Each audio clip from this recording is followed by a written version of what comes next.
Okay. Let's fight some Bilkana. Arch-tempered. We're on the hunt.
Stupid wall.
Damn, unlucky. Evasion Mantle and his Enrage wore off before I got the knockdown. I'm missing a lot of damage right here. And the Tenderize wore off, but all the things that were gonna give me a ton of damage wore off. It's too bad.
Was that full HP right there? Was that a one-shot? You know, I was thinking the other day that maybe I could hero dive that, but you know, if my weapon's out, I would have to react instantly with a hero dive. I wonder if I could, maybe I could clutch claw him in the face. I don't know. Or I could just maybe learn the time to dodge. Anyway, I'm on a time limit here. I gotta get back out there.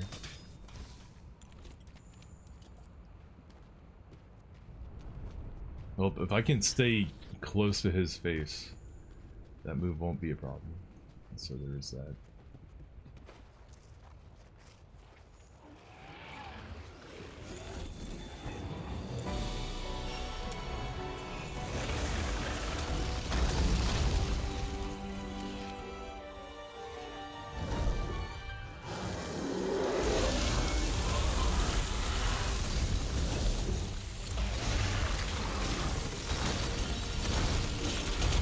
Okay, you could definitely clutch claw his face right there and tenderize or something, but I missed the face.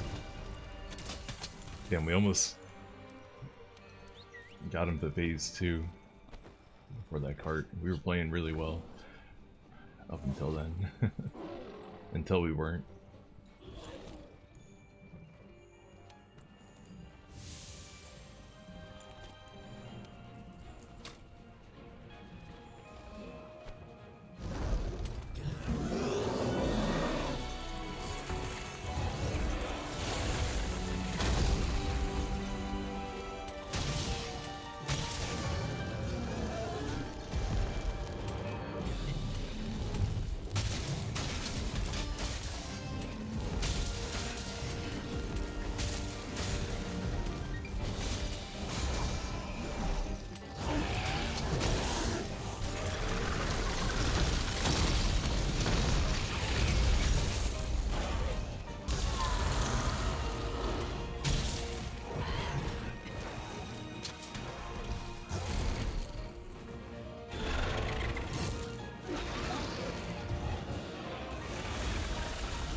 Yeah, I have no idea how to dodge that.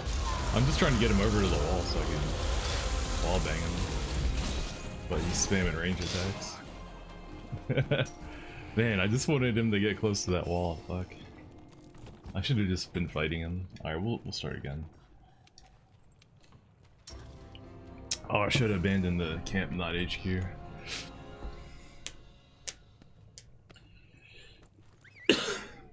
Since we only got 30 minutes, I want to, you know, wall bang every time I can. Helps get them enraged too, and when they're enraged, they take more damage, like 10% more damage or something like that. Which, when you stack it with every other source of extra damage, all adds up. It all adds up.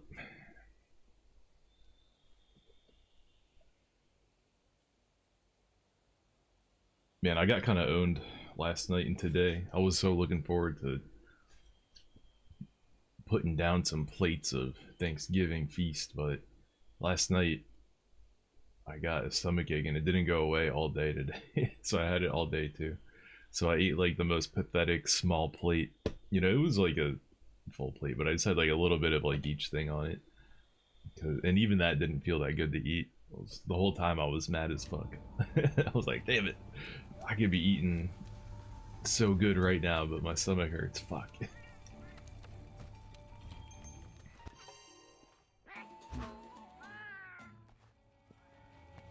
Ba-dum. Oh,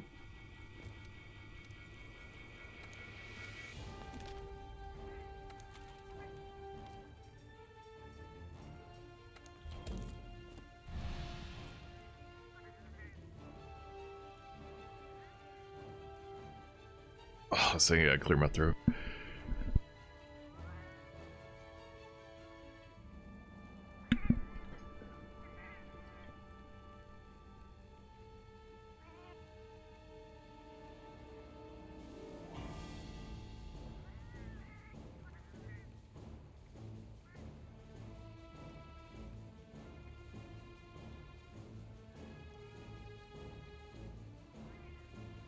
think I just need to stay close to his face, man. When he does that really wide ice explosion attack, it seems like you're just fucked. But if you're close to the face, you can easily get away from it. So anytime this fool runs away from me, I probably need to get close to him. Even if I'm low on health, being close to the face and just healing during a gap instead of going for damage would probably be the safest bet.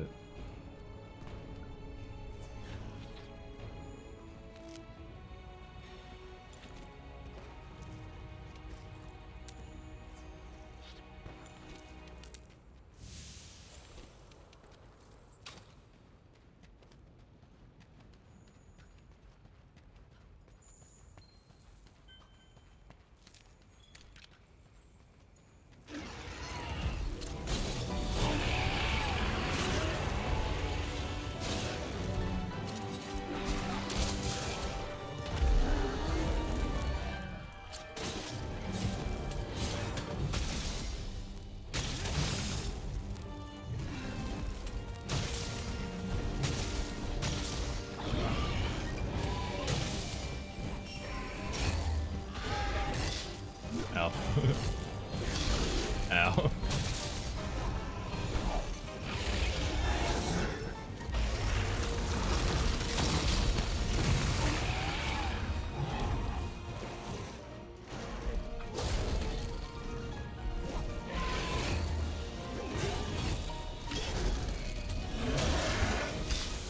Oh, alright, but don't be too close to the face. Don't be too close to the face, because then that'll happen. You can be close to the face, but anytime she's recovering from any attack, she could just do that. She could just puke that ice trap on the floor and then one-shot you. So in order to get damage in safely, you have to make sure she's still recovered. You have to make sure she recovers from her attack at the same time you recover from your attack, so that you have enough time to roll away or dodge away if she's doing that. You can't be greedy and be like, you know,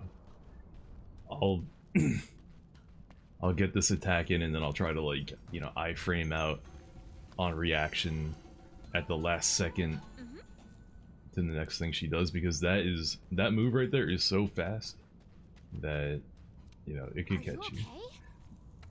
So that's gonna really limit the amount of punishment that I can deal out. But, you know, if I just make sure that the punishes I'm doing are, I guess, like, good, then it'll be worth it. Single big hits like uppercut and overhead slash, overhead slam, whatever it's called.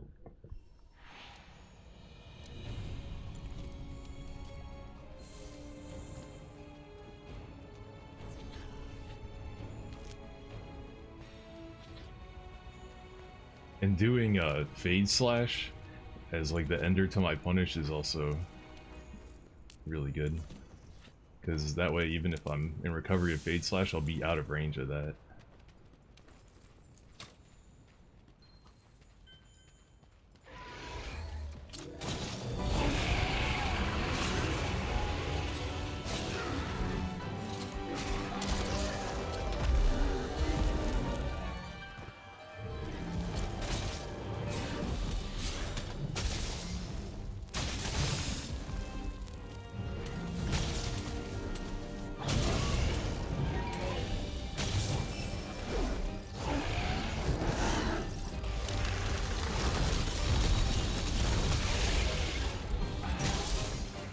Like, even that was too slow.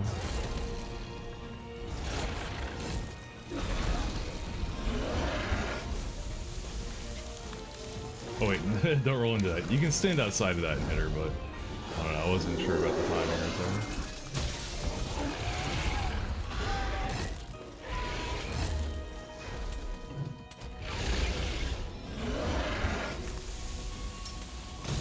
Oh, that's a good time to hit her in the tail. No shit.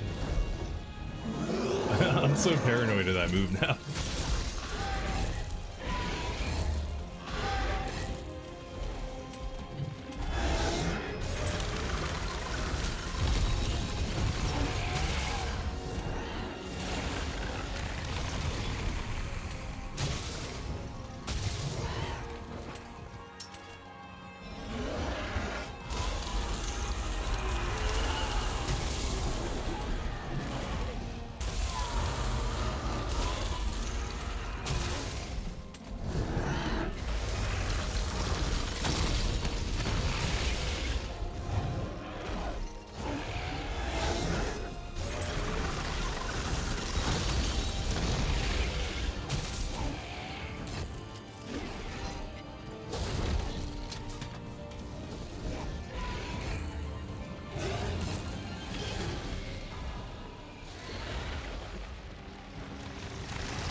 Oh, it exploded some shit off screen I couldn't even see.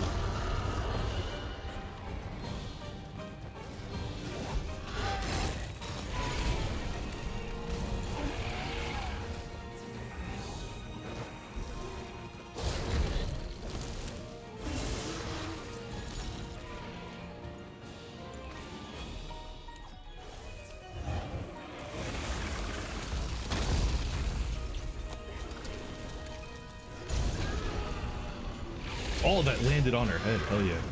Lucky.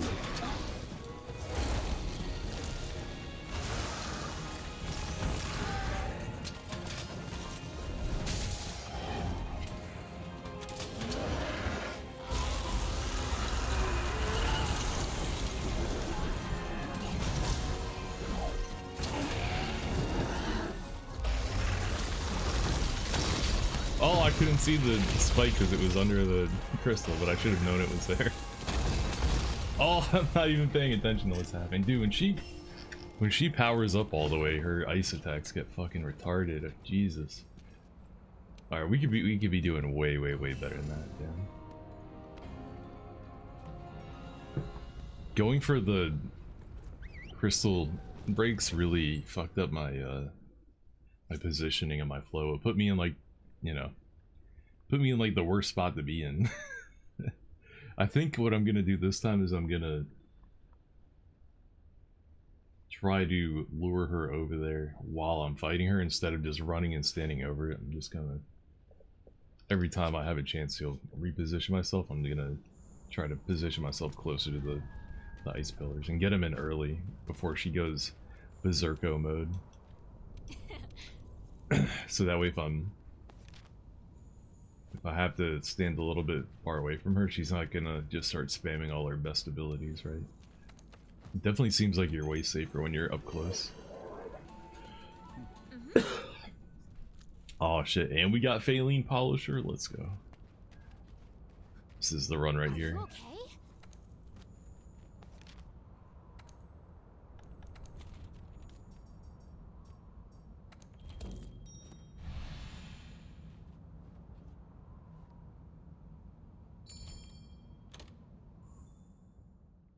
Thank God you can abandon to camp. It makes reloading the quest so much quicker. Imagine if I had to sit through the load screen to go to base and back each time, that would suck.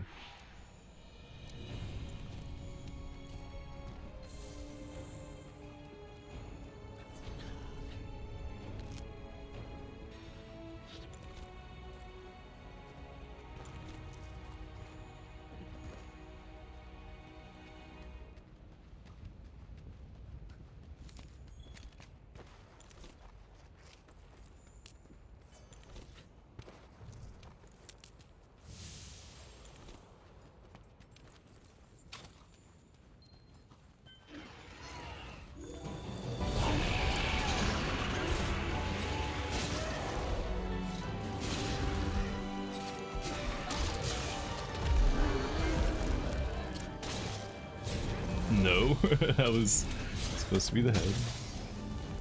Like right now, we're right next to them.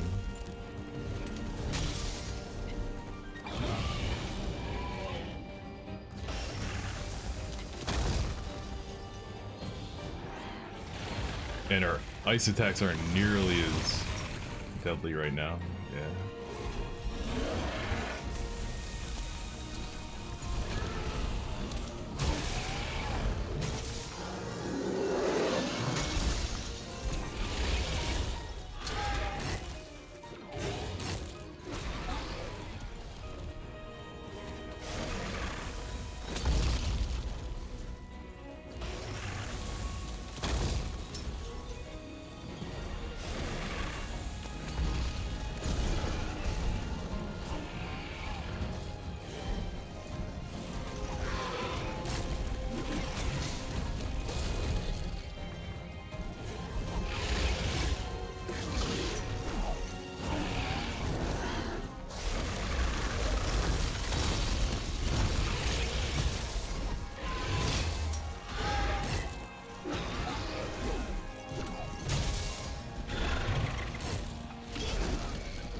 Wow. That move knocks me away, damn. That's bad.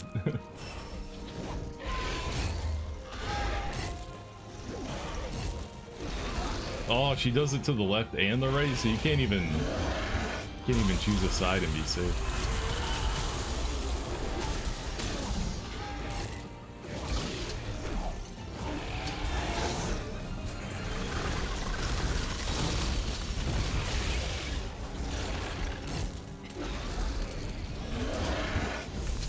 Oh, I accidentally transformed right there. That was not on purpose. That was not an intentional transformation. If you're ever just fucking... if you're ever just sitting in front of her face, man, she's gonna puke on you and one-shot you. Legit one-shot from full HP, damn. I feel like my armor's probably got negative ice res. I'm taking a lot of damage.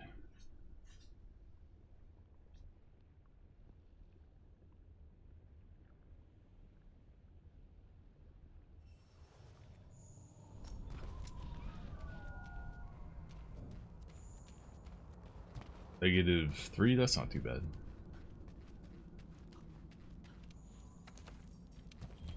I mean, it's not too good either, but could be worse. I could be fighting Fatalis with -9 fire res. Could be a lot worse.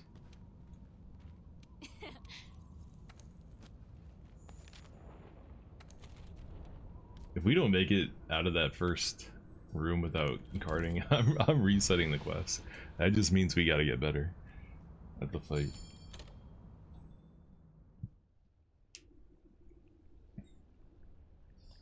You have to do a shitload of damage to get her to move.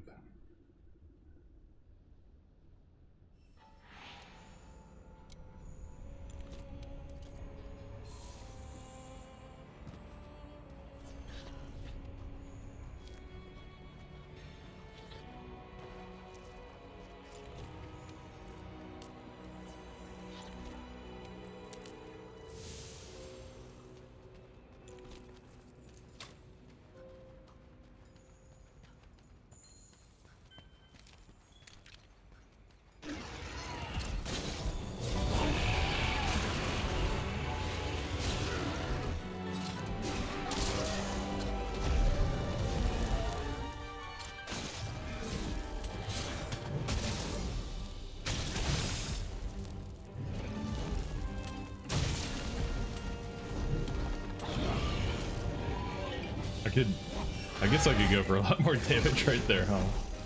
Okay.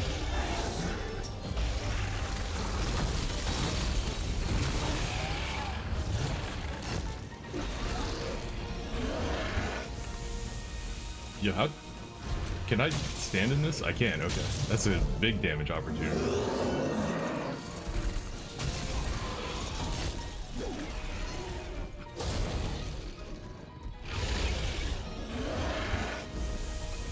Oh, don't roll into it though.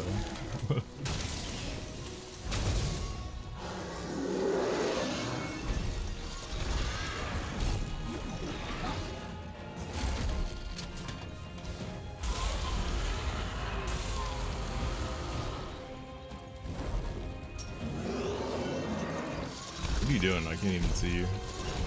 There we go. There you are. I need more crystal bursts. Where's the rest of the crystal bursts? Ah, where'd it go? Oh, they're stunned.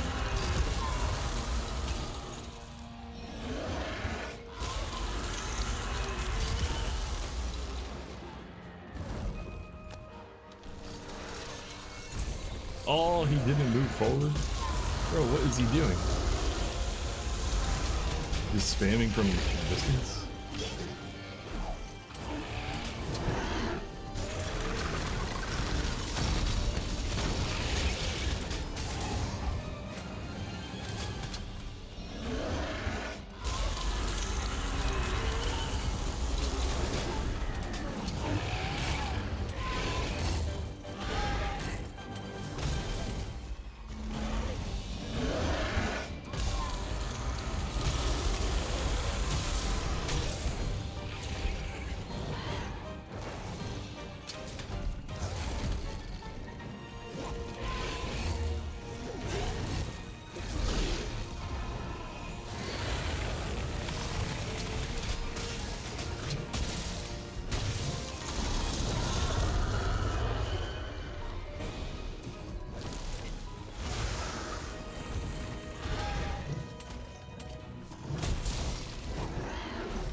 What?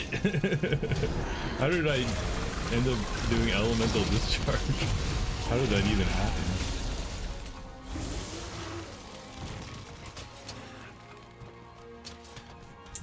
Why does he want to fight in such a terrible spot?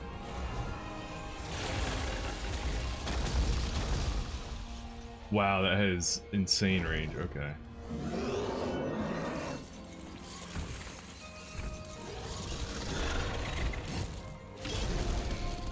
Oh, so much more I jump attack.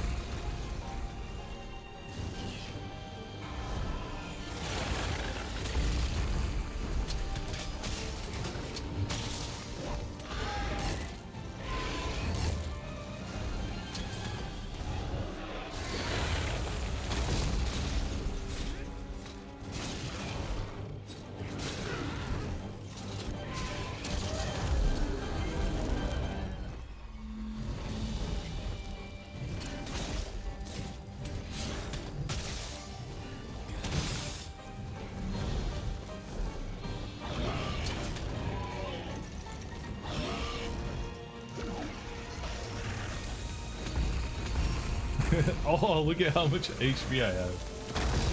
Survived with one hit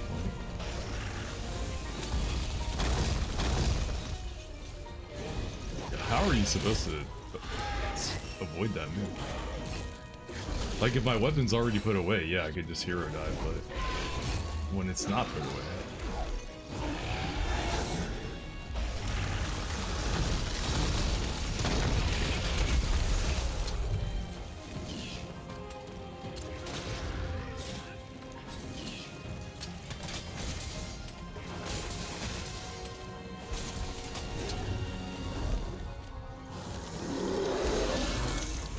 Oh, dude, I'm so bad at avoiding that move. I always roll right into it. It looks like it's probably the easiest move in the world to avoid, too. If I could be in Sword Amp mode when she does that, I could zero some discharge her during part 2.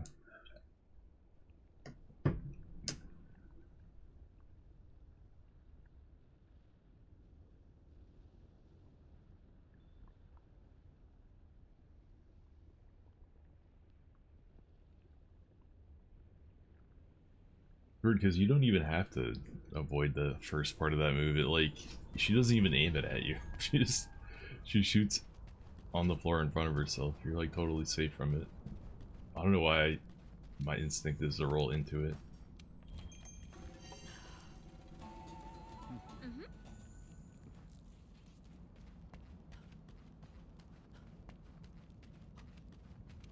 Are you okay? Oh well, sometimes you just have bad habits and you gotta keep plugging away until you break them. It's something that Car 2 turns into a chance for you to do, you know, 1,000 damage.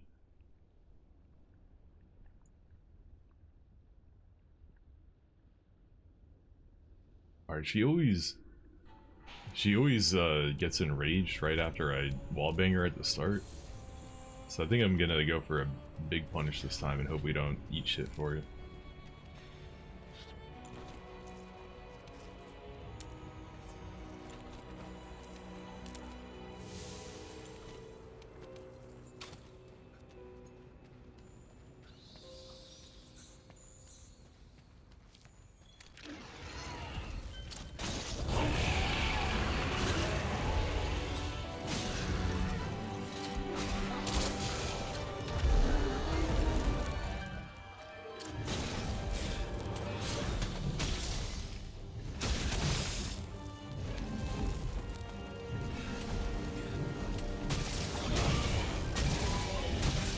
Oh, 500 damage, let's go.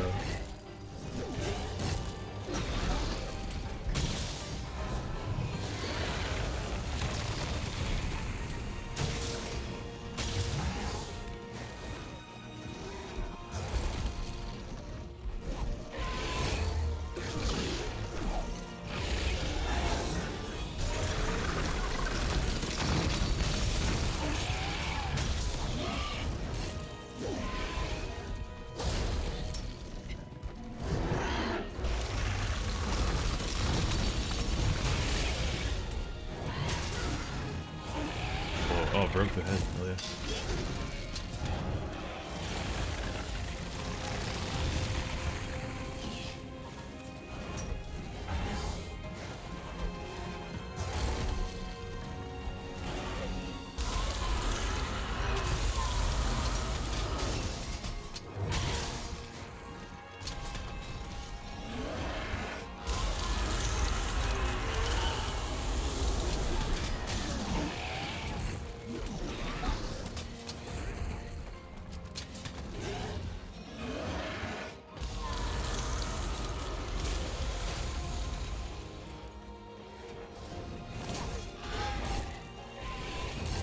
I have no ammo.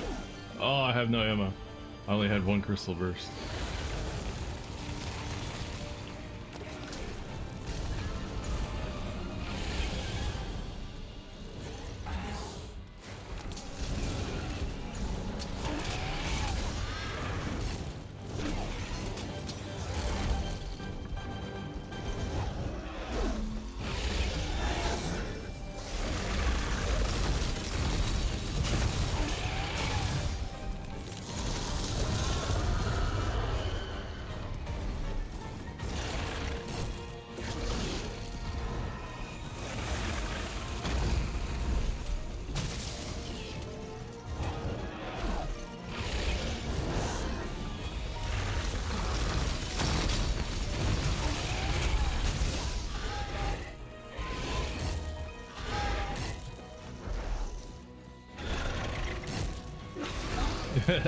Had all fucking day to react to that. So that's the combo, huh? Is to knock me away with that and then do the AoE.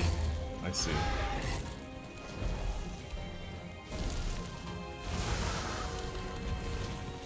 I didn't even think I was in range of that. Wow. We have a really good opening now, so I'm gonna keep it going. Man, it's so weird. I can go from totally clowning on her to just I can't even like survive all of a sudden. I just get one shot and I'm fucking Rip Bozo.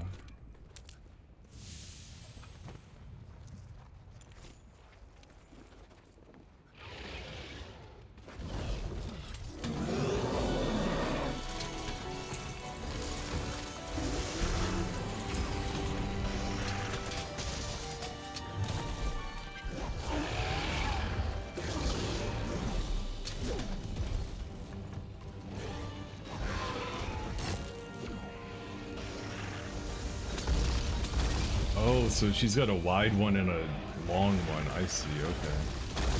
She just demonstrated both of them.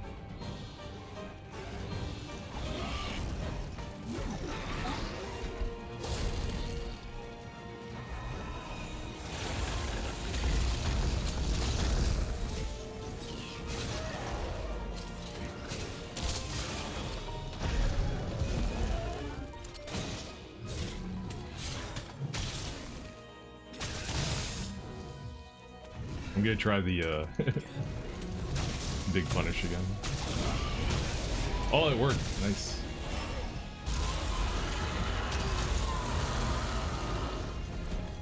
Just kidding.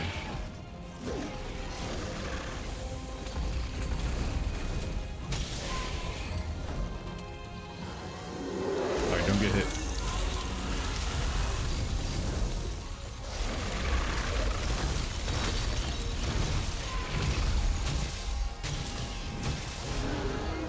$600 damage on that. Very nice.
Oops.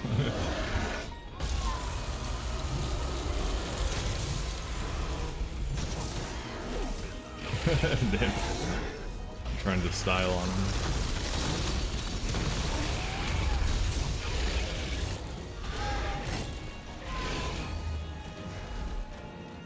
Don't get far away.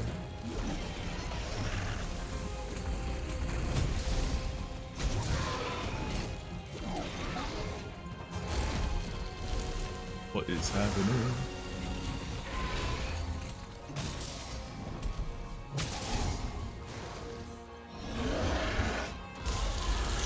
Can't see shit. Damn. You see that? There's like all these ice walls obscuring the vision. It was hard to time that that roll. Alright, we're figuring some things out though. Like when I wallbang her, I get a free power slam combo there, and when she does her super move, I get a free power slam combo there. Although if I was in the sword amp state, I would get a ZSD on the head. That would be pretty big too. But I like, you know, on a monster like this that can, there's no limit to how many times you can trip it. Power axe mode is pretty nice. Pretty nice. It's good to be able to consistently trip the monster.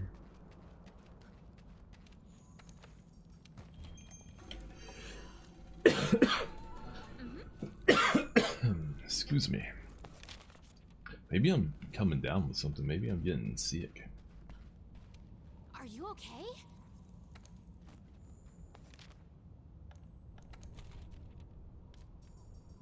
This is a long fight though. This guy has a ton of hit points.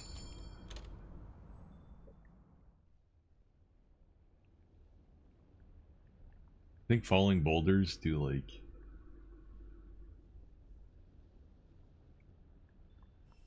How much do they do?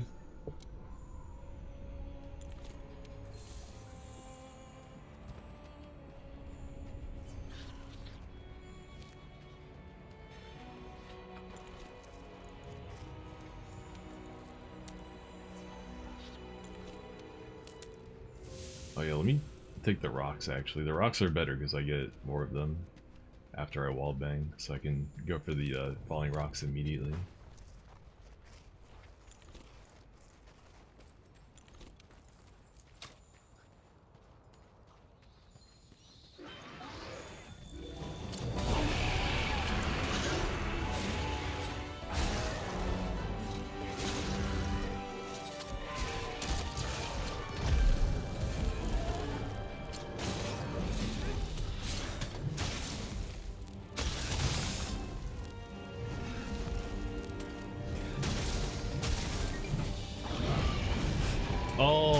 No. Yeah, I'm gonna have to practice getting closer.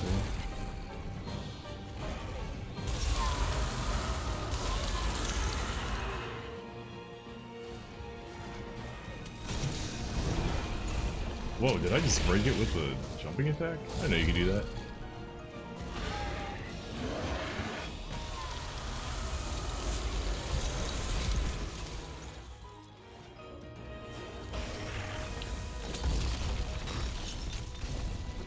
Not in range. It's hard to tell. Damn.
Damn, 342 on that.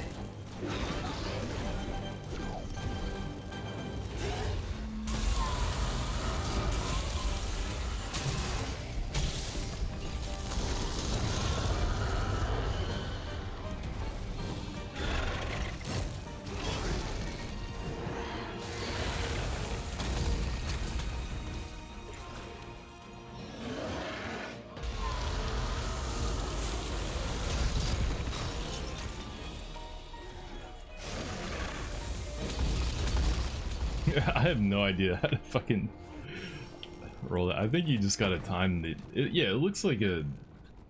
It looks like a short active hitbox, so you just gotta learn the roll timing. It's weird though because like the middle part explodes and then the outer parts explode, so you need the. But you know you can use that to help the timing, I guess. Like if you know you're not in the middle part. Or what if I roll towards the middle part after it explodes? Maybe the middle part's safe. I'm gonna need to study that move. Damn, I need to really get a handle on it because that's what ended my run last night. I think was that move. I think I got carded by it like 2 times.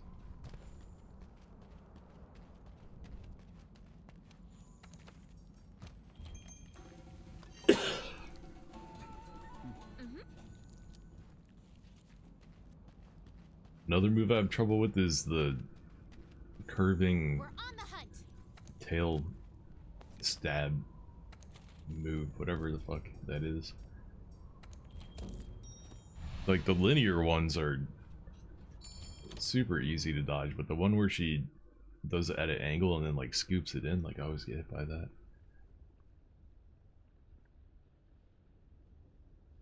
It looks like she kind of has an Odegaron kind of thing going where she'll, when she's enraged, she'll do 3 tail swipes, and if she does that, like she is vulnerable for a second.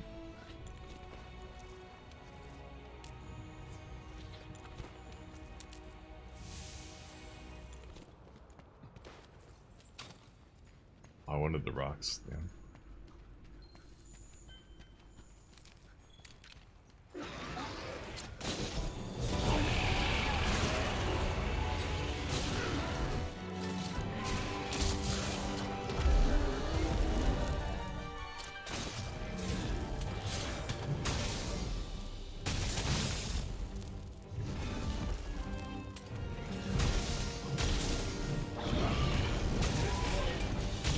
Yeah, I need to get way further over to punish that.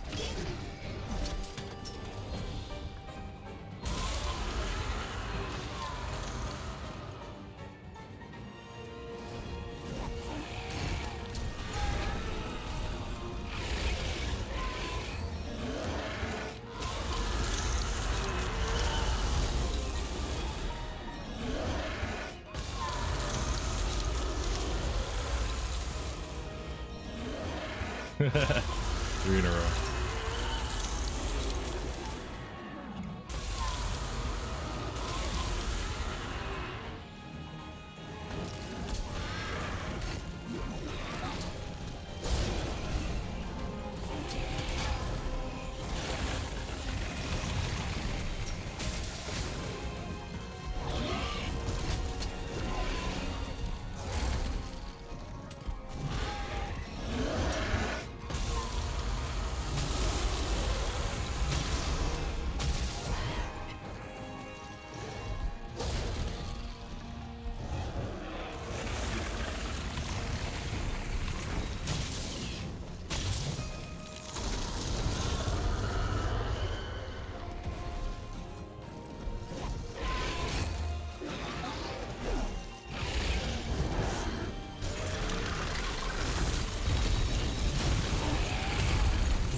Wow, you didn't have enough time for that? Why did you go all the way over there? What the hell?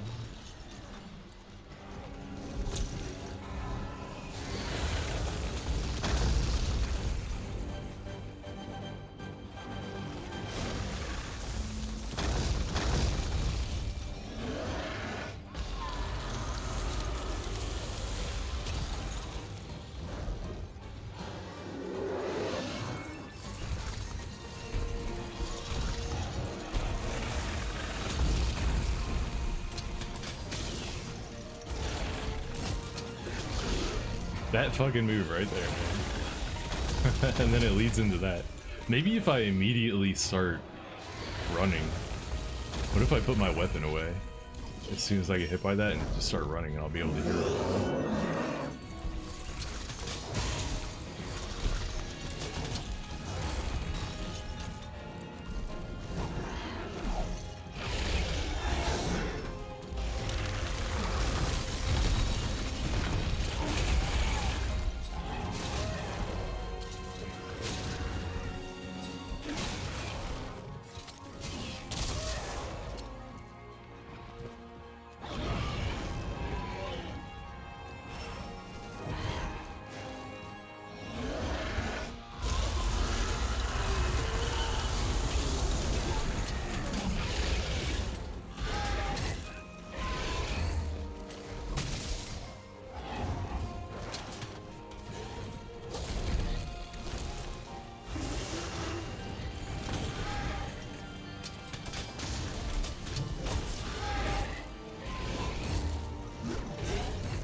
Dude, if I didn't have evade extender, we wouldn't have died there. Oh my god. The extra roll distance put me into the next Icefall. Wow.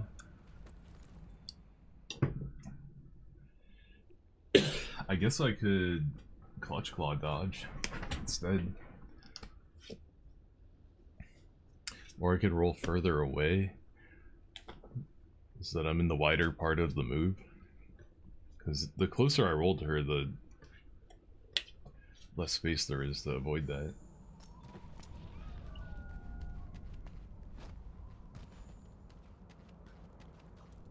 You saw how long the active hitbox on it was.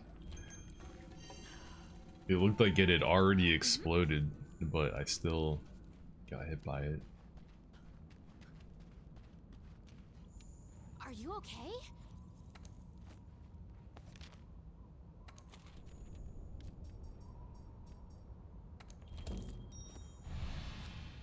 The ultimate attack is a decent place to get a Tendy off, but I don't know. I got a way better punish when I just did Wild Swing. Got a lot more damage from that. But you know, the extra damage from tendying the face adds up over time.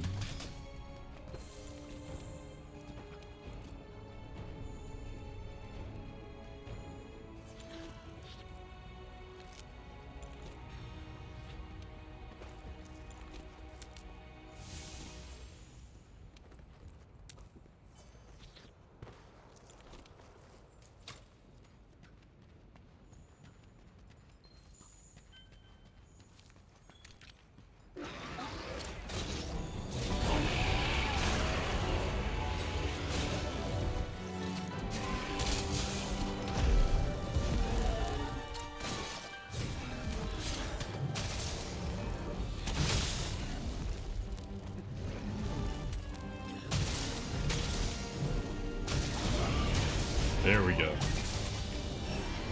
Beautiful.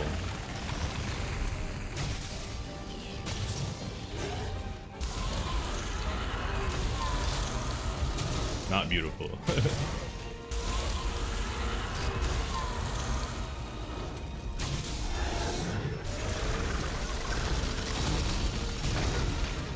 Already broke his ice armor, holy shit.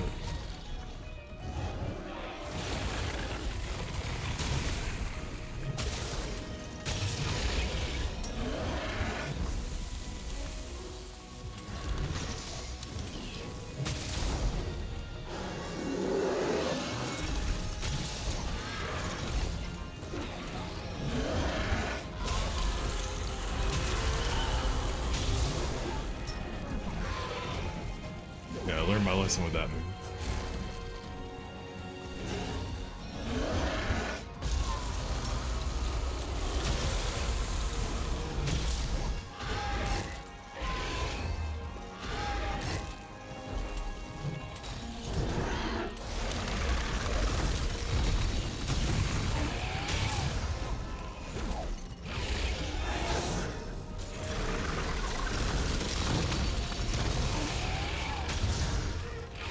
Base broken.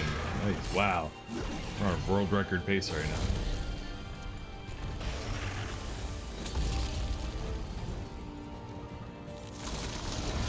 Alright, give me some crystal.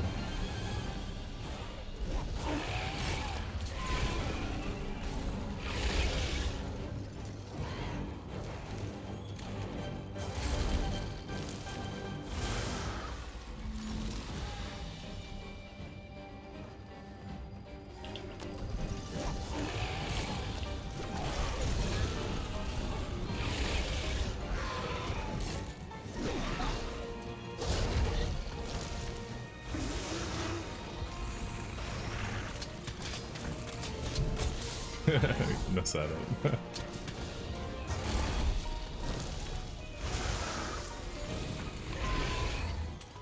Oh, beautiful. I just did like 900 damage, I think.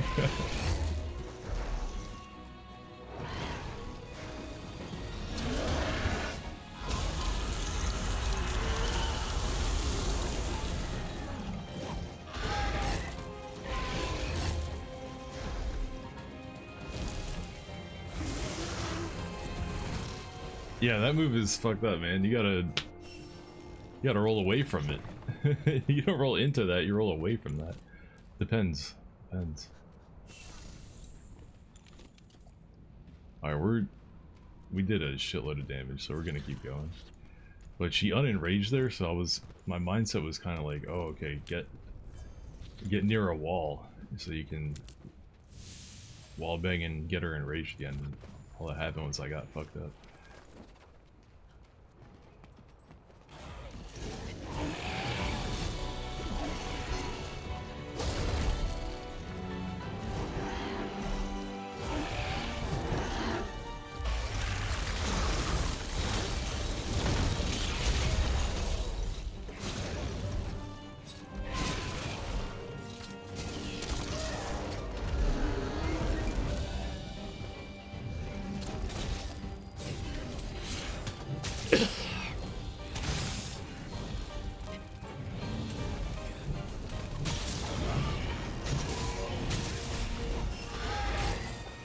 Wait a second.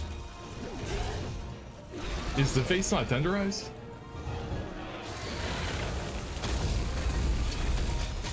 The face isn't tenderized! Yo, this fight is bugged! The switch axe can miss the face on the tendy. And only the second hit tenderizes. This fight is fucking bugged, dude. What the hell?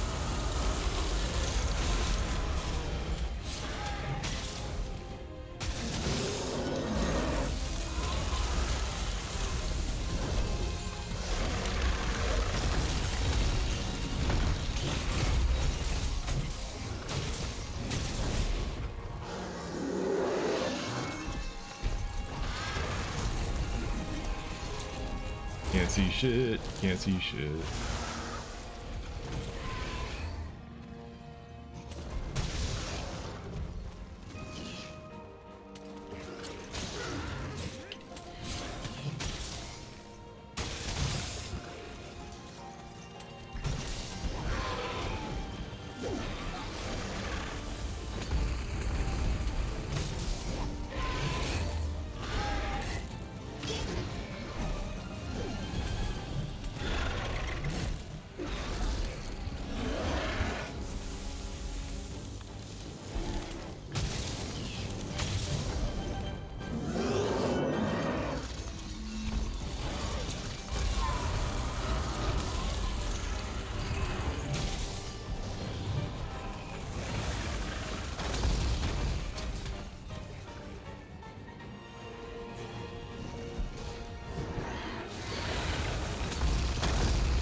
Yeah, if you have your weapon put away, it's no problem to dodge all that.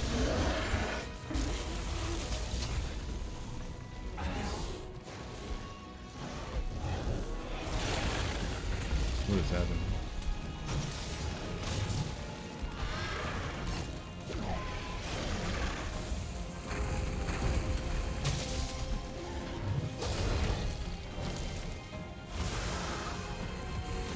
Oh, I dodged it for once, hell yeah.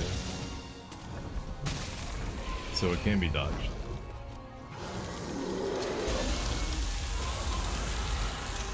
I'm just gonna stay away.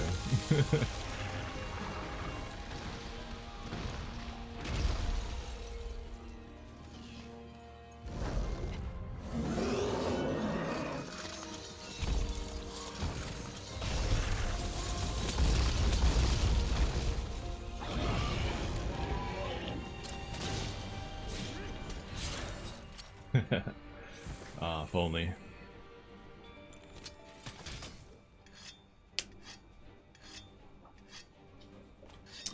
Fortunately, we did cart at the start, but I guess it could be worse.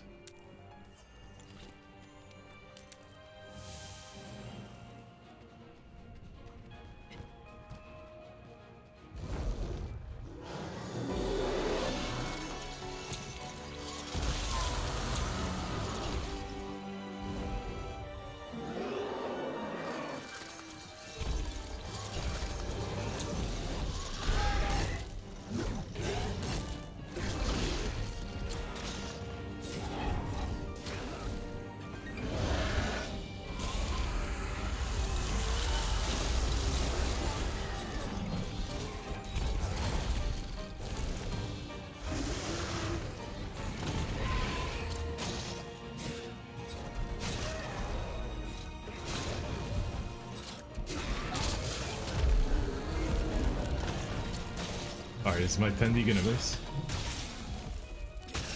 Alright, it hit.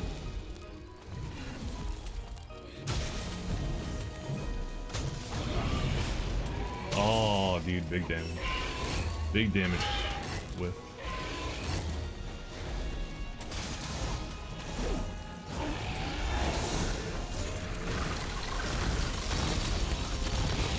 Didn't make it.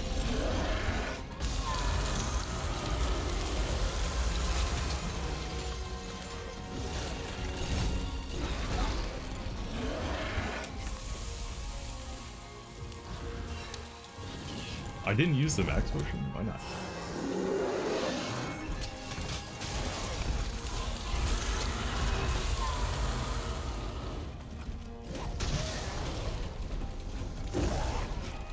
couldn't tell how much that did, but I'm pretty sure it did pretty big damage. I got that airborne skill again, so 30% extra damage on my axe jump attack, which is already one of my highest damage attacks.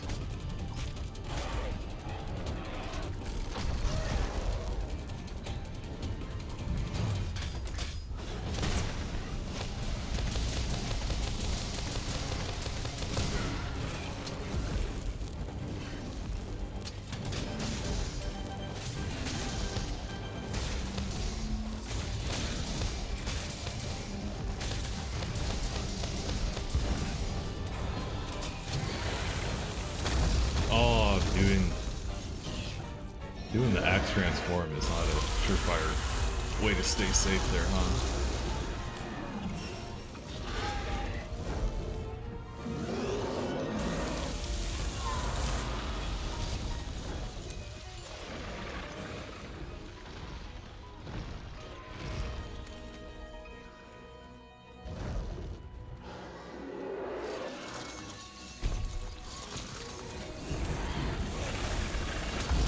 I'm dead.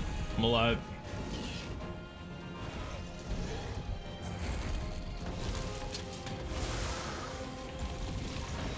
Thank you for that.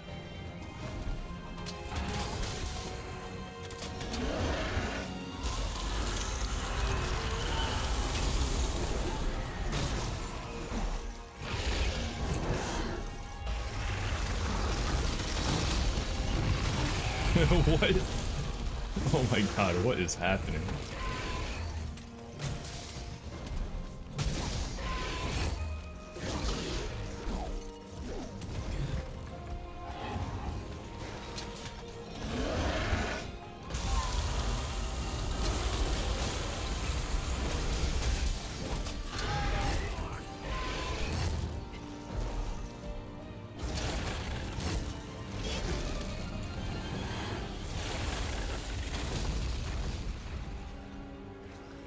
Come on, into the wall with you.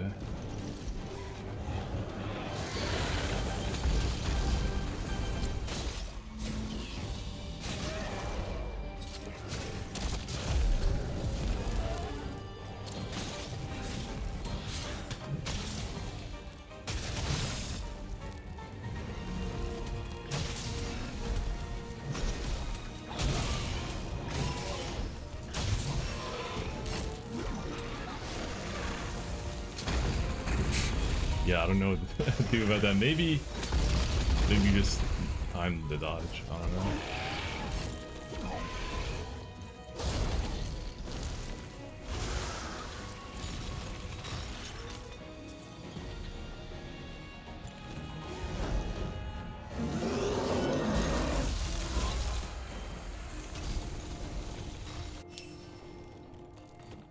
How do you how do you dodge that move? It looks so easy to dodge and I always roll into it. What is wrong with me? Two head.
Yeah, that did 400 damage. Holy shit.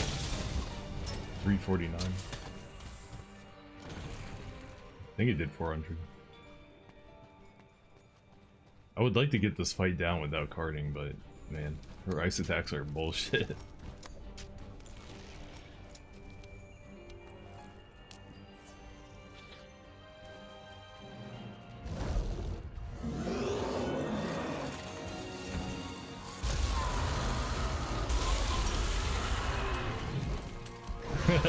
Nice job.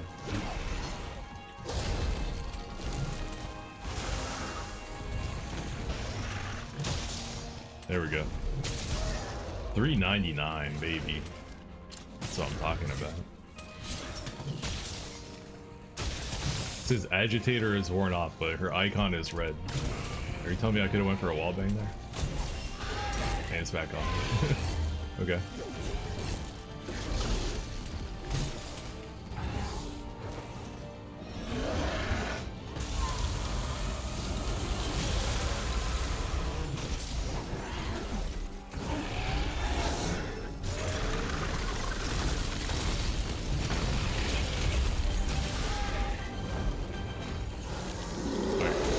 Don't cart, don't cart. Very good.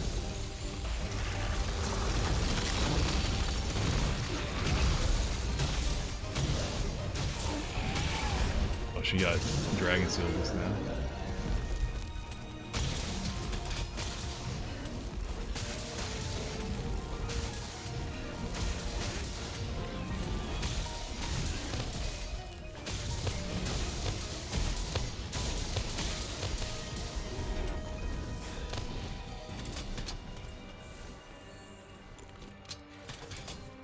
Fatalis Swax can shit out some damage, huh?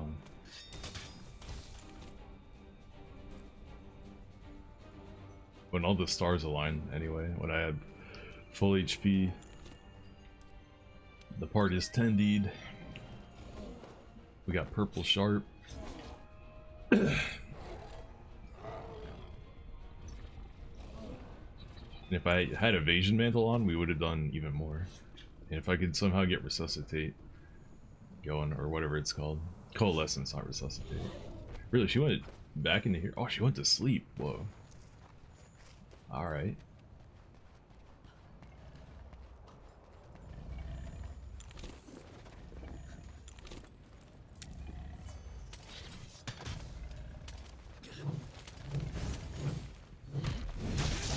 $1,204 damage. Oh, baby.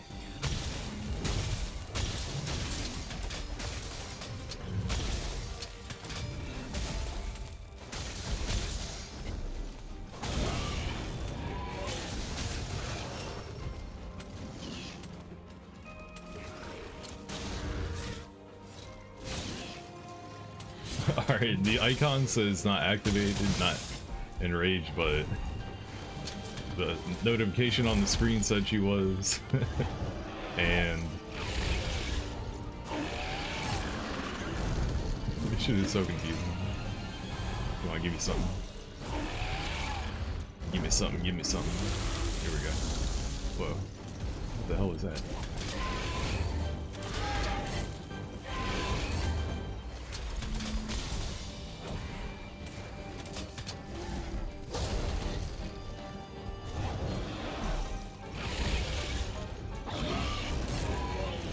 Don't roll into it.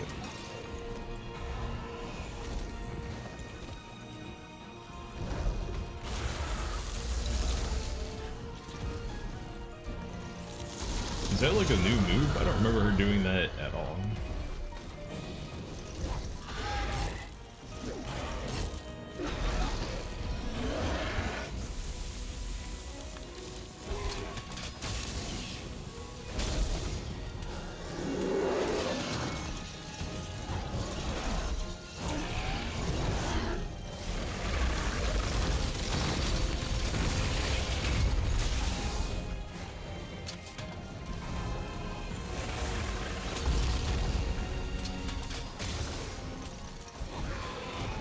Ooh, I hit the wrong button right there. She could have punished that way harder.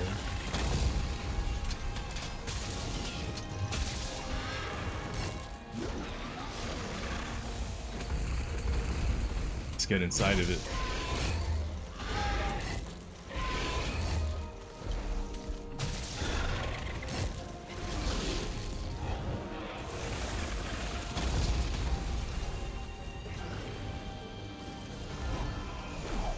Minutes left.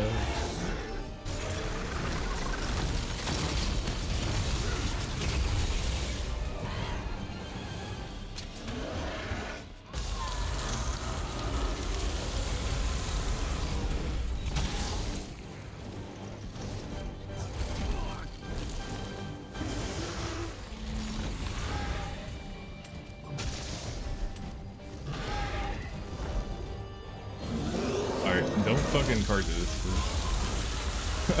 I'm dead. Am I dead? Am I for real dead? Damn it, dude. That move shouldn't even be hard to deal with. Anyway, I gotta take a whiz. I gotta take a piss. I'll be right back. Dude, that was... Oh my god, that's my opportunity for big damage. Why am I getting hit by that spinning attack? Oh, I need to go make more demon drugs too. Fuck. Alright, bathroom break while I guess while we load the base again.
Okay.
Okay, here we go. This is the one. Right here. 0 carts. Max damage. The one.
Where are the rocks?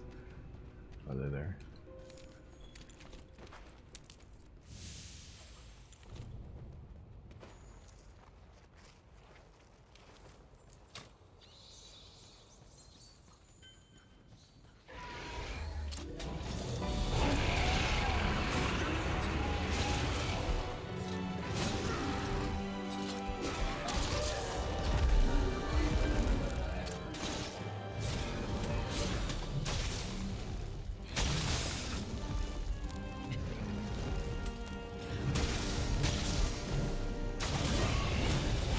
Oh, he moved his head forward too much. Yeah.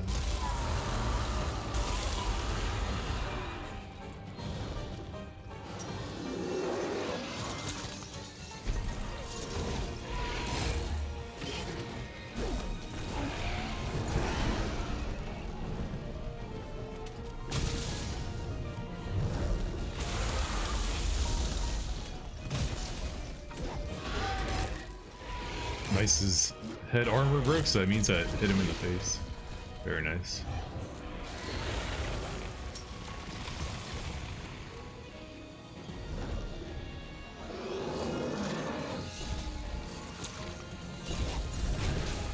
Oh, you can hit the boulders manually. I didn't know that.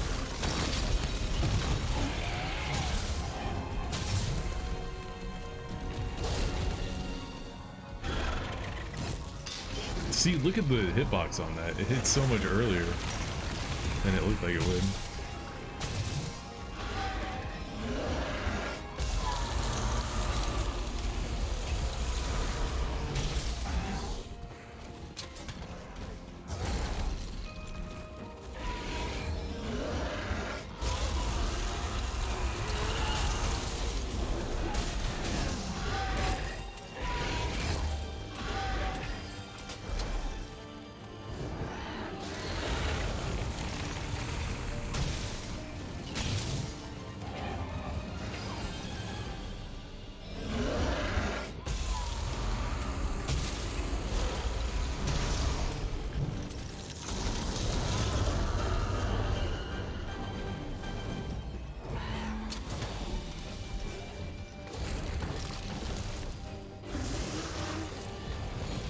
Oh, that was close.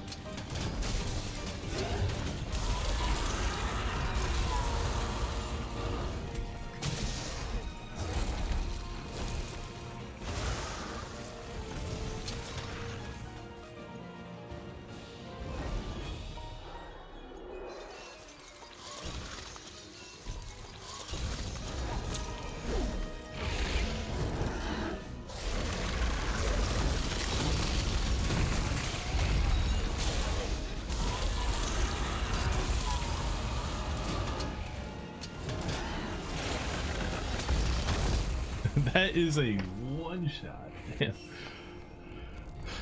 I guess I should try actually dodging it and not trying to dodge away from it. Maybe I can just iframe that shit.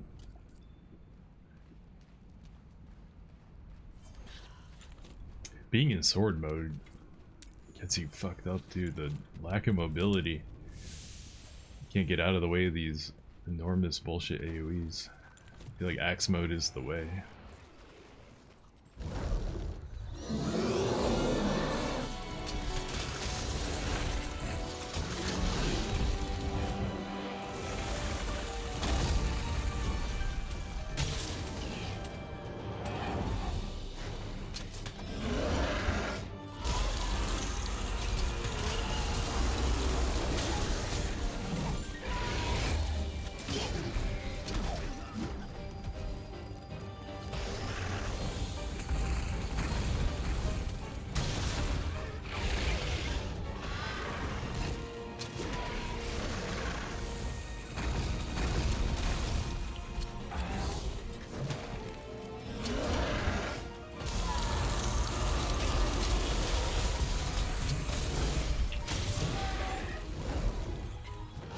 Alright, learn how to dodge this shit right now.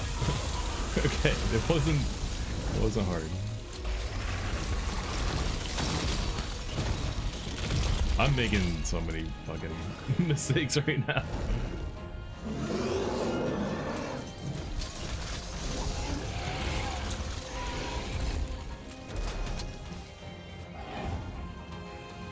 I haven't even target locked this guy yet.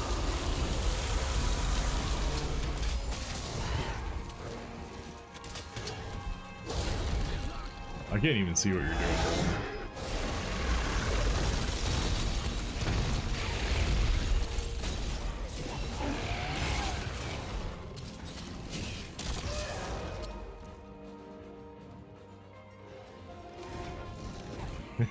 I'm not feeling this attempt at all. I'm not feeling this attempt one bit.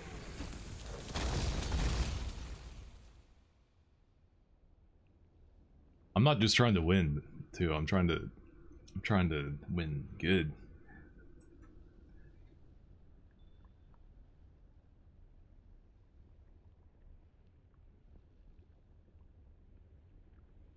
Seems like my uppercut in the overhead slam does around like 500 to 600 damage depending on the factors lining up. So if we can do that 10 times, that's 5,000 damage. And if we can do it 100 times, that's 50,000 damage. So we win the fight. So I just need to do uppercut, overhead slam 100 times and we win. It's that easy.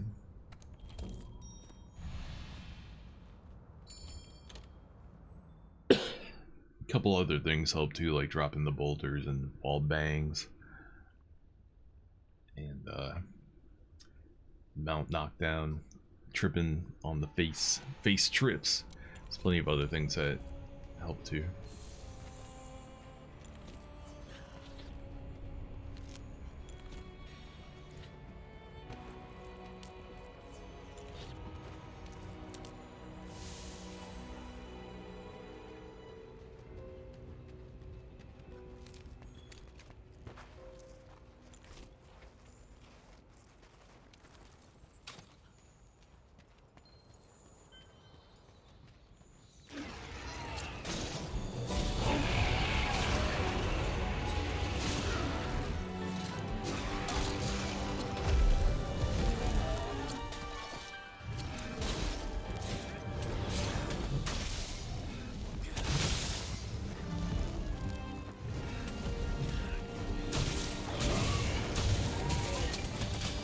That was unfortunate.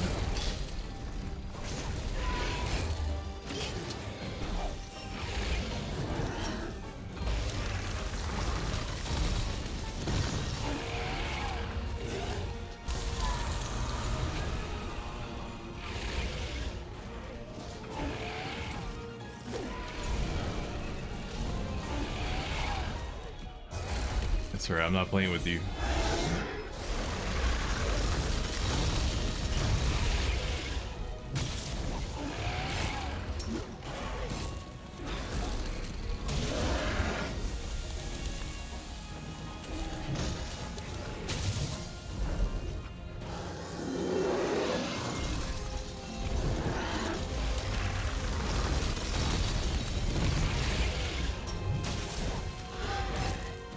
I need to look up so I can know where the base is. Like there. Nice. Ooh, I didn't get enough time there.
There we go, I will take that.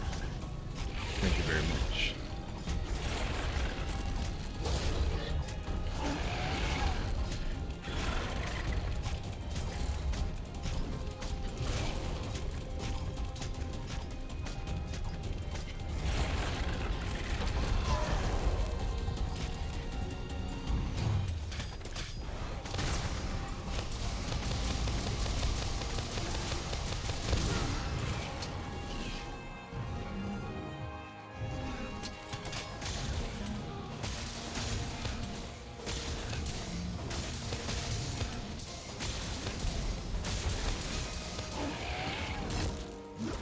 Really unfortunate that the Tendi wore off right at the end.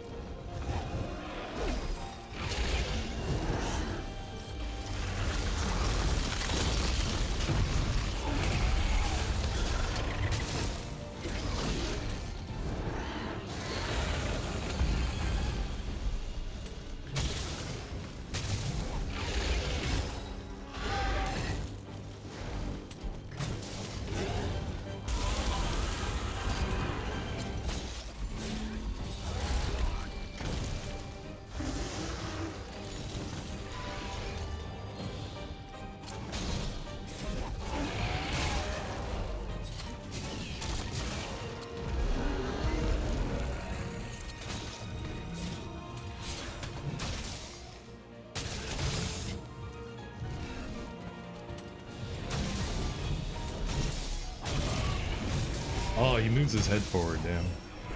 Could have got so much more damage there.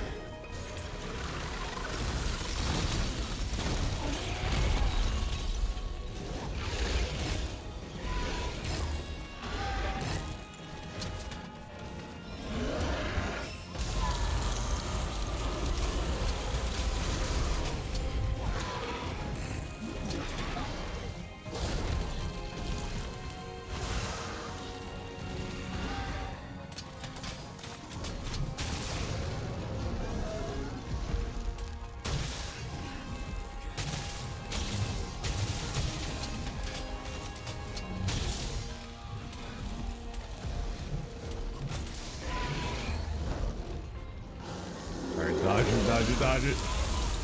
Dodge it, nice.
376 on a jumping attack? Hell yeah.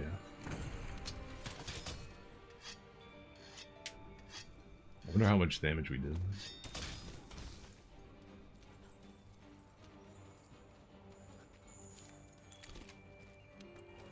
I guess I could try using Crystal Burst to disable her more, but I'd rather just use rocks and wallbang. Rocks and wallbanging works too.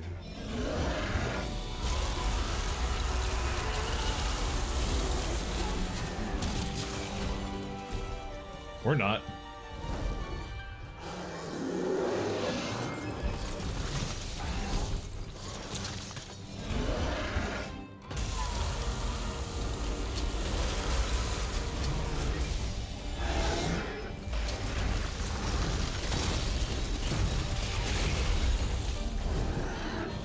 Again.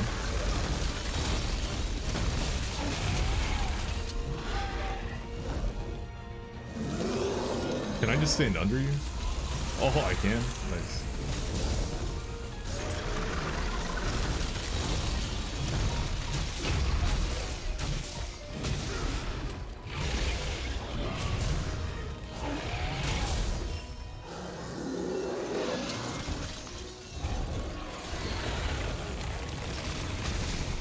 $440. Wow.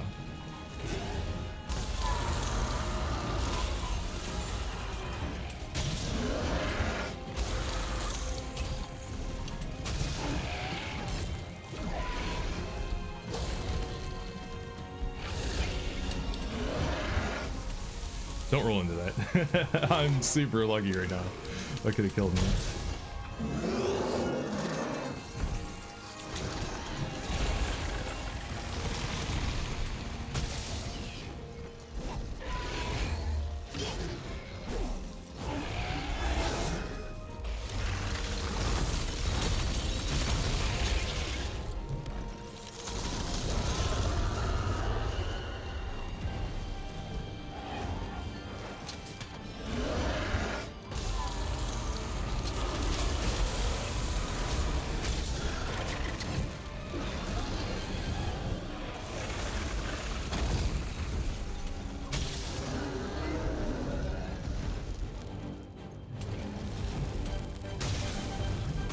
Oh, the big hit miss.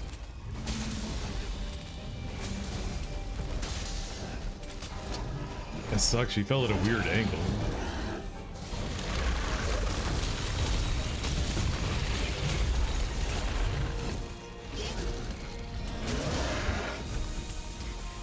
Oh, that got me all the way over there. And I was airborne. Man. That's cheap. How's the hunt going? I'm getting bodied by Arch-Tempered Velkhana, but we do pretty solid damage. That right there was a surprise to me. I didn't think for a second that I was gonna get caught by that foot root move right there. I thought I was airborne and out of range. She's gotta be so close to mount number 2. But I'm doing it, you know, with 200 hit points. So I'm not, you know, it's not gonna take me a week to beat this guy. Probably be able to get it tonight. How you doing, Wiggles? What's going on with you?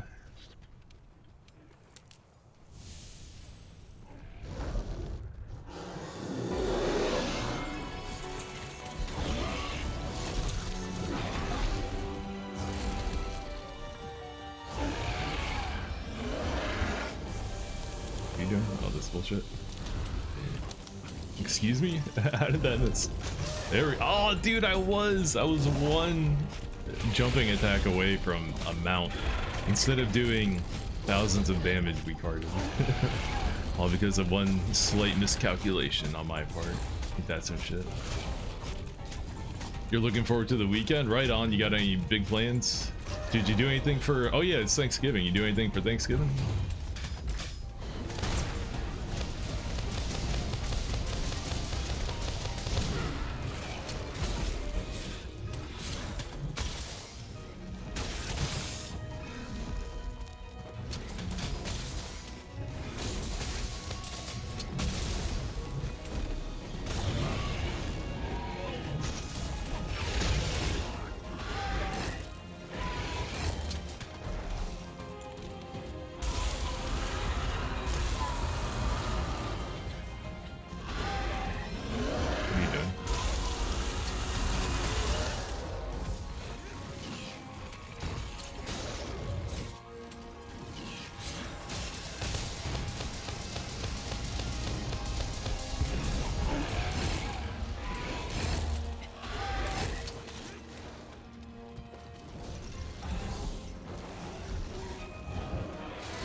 Oh, that looked way cooler in my head.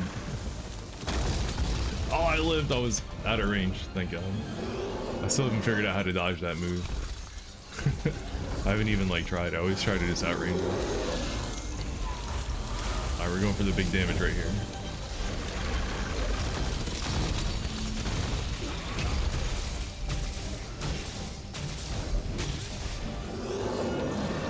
Very nice.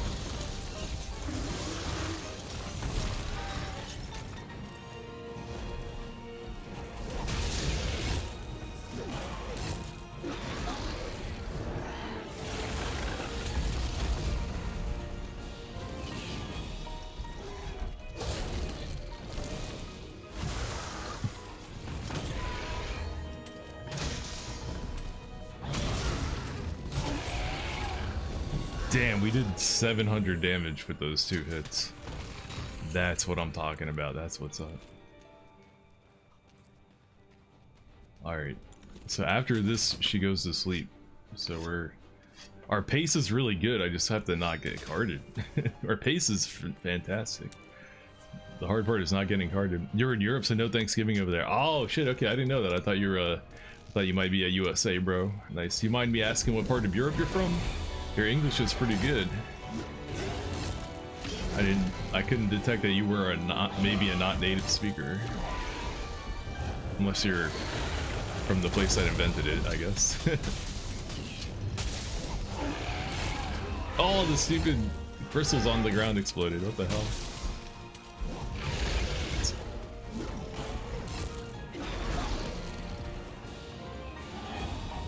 What are you doing?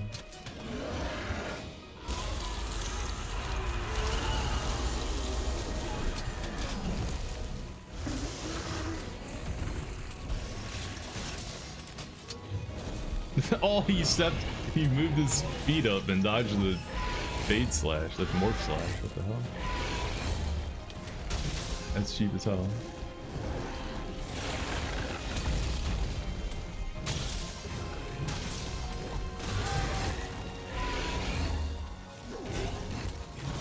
Oh, I fucked up. I thought he was gonna do a third stab.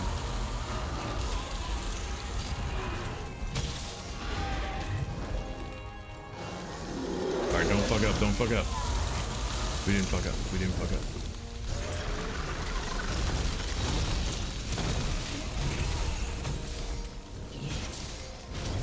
Alright, I massively fucked up the punish though. Massively fucked up the punish.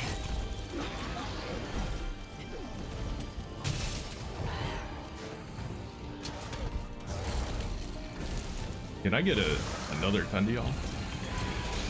Can I Tendi here without getting carded? Oh, we didn't get the Tendi. Bummer.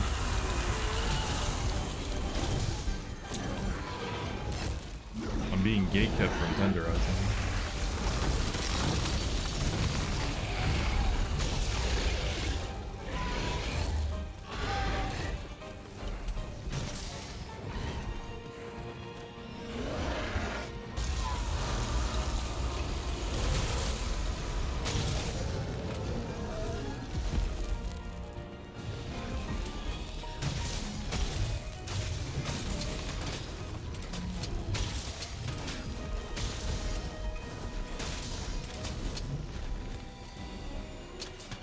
That's why I don't like doing a wild swing morph slash, because it moves you forward so much that when you're in sword mode, a lot of the times you're past the part you want to hit, and so in order to realign yourself, you have to do the back fade slash again, so you're out of sword mode again. So it's a cool move, but for like getting in the sword mode, it always feels like hella awkward.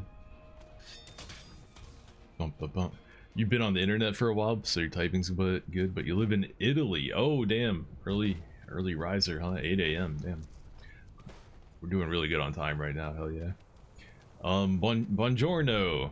I'm trying to think. I saw that movie, Inglourious Bastards, and it had some of the most cursed Italian I think that's ever been put on film. Gorlami. What does he say? Oh yeah, a river. What is he says it like a river derci. I'm sure that makes Italian people fucking furious everywhere when they hear him say it like that. A River Derchi. Have you seen Inglourious Basterds before? The part where Brad Pitt has to speak Italian is hilarious.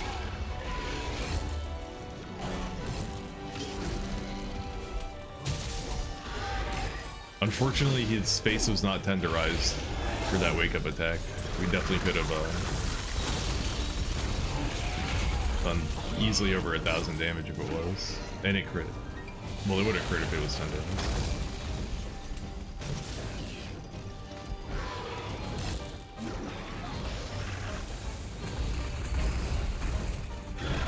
Uh-oh.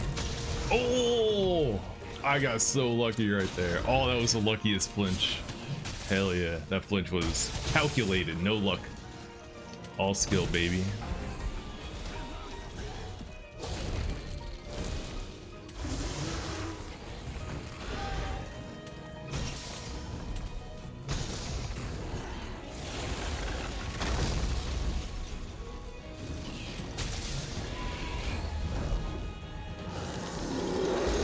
So I can just sit underneath of you. Wow.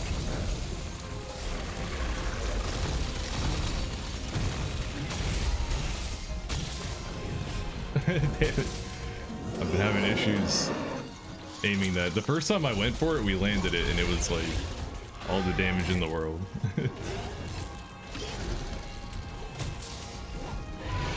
10 minutes left, no problem.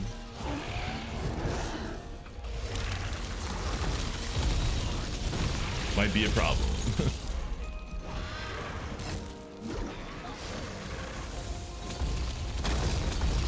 Ooh, I dodged those. I dodged those.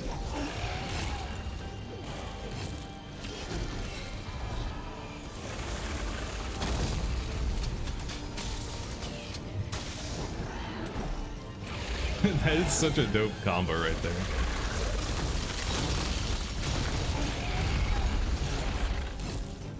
Overhead sword slash and the fade slash. I'm a big fan of that. When it works.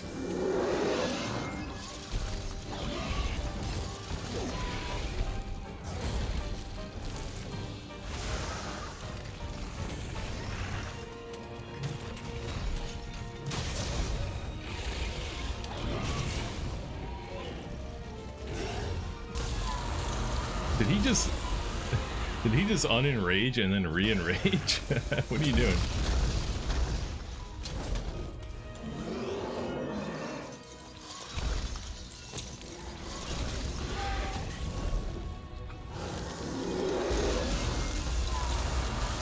Well, I was worried that might hit me.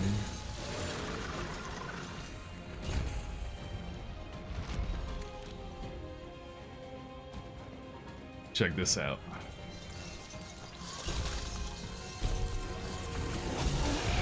Alright, that didn't look that cool and I got punished. Oh boy.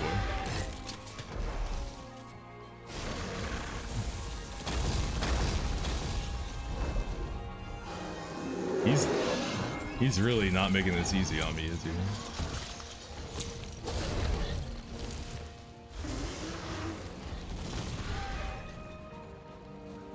I just want him to come like towards the center so I have more room to work with. That's all I'm asking.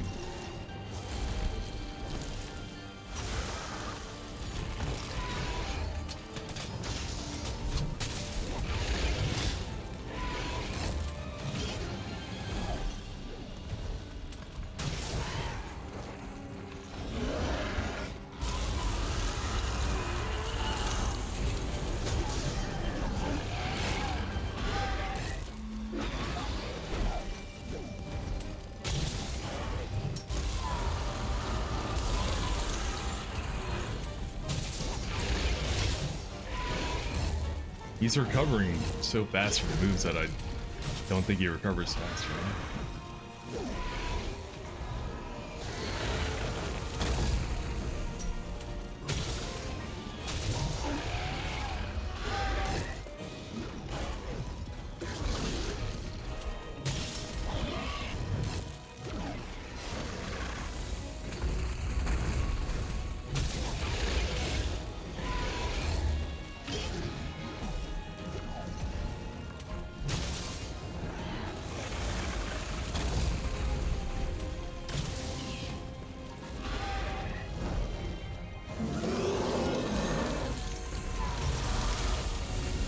Alright, don't fuck up, don't fuck up.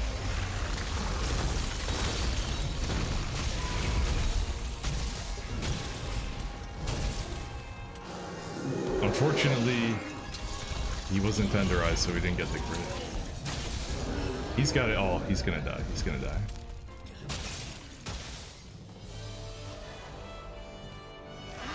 He would have died. Dude, that would have been so cool if he died to that overhead slam. He would have if it crit too, damn. Ooh. We got it though. We got our kill. We only carded one time that time. Every other time I was carding, I was on my last cart, and it didn't feel good. You know, I didn't want to beat him on the third cart when we're using such overpowered gear. You know, like I should be able to beat this guy without carding 2 times if we're using the best items in the game.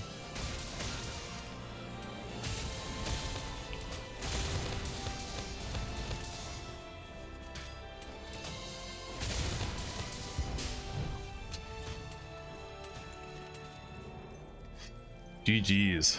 You don't watch that many movies? I don't either. I don't. Ever since I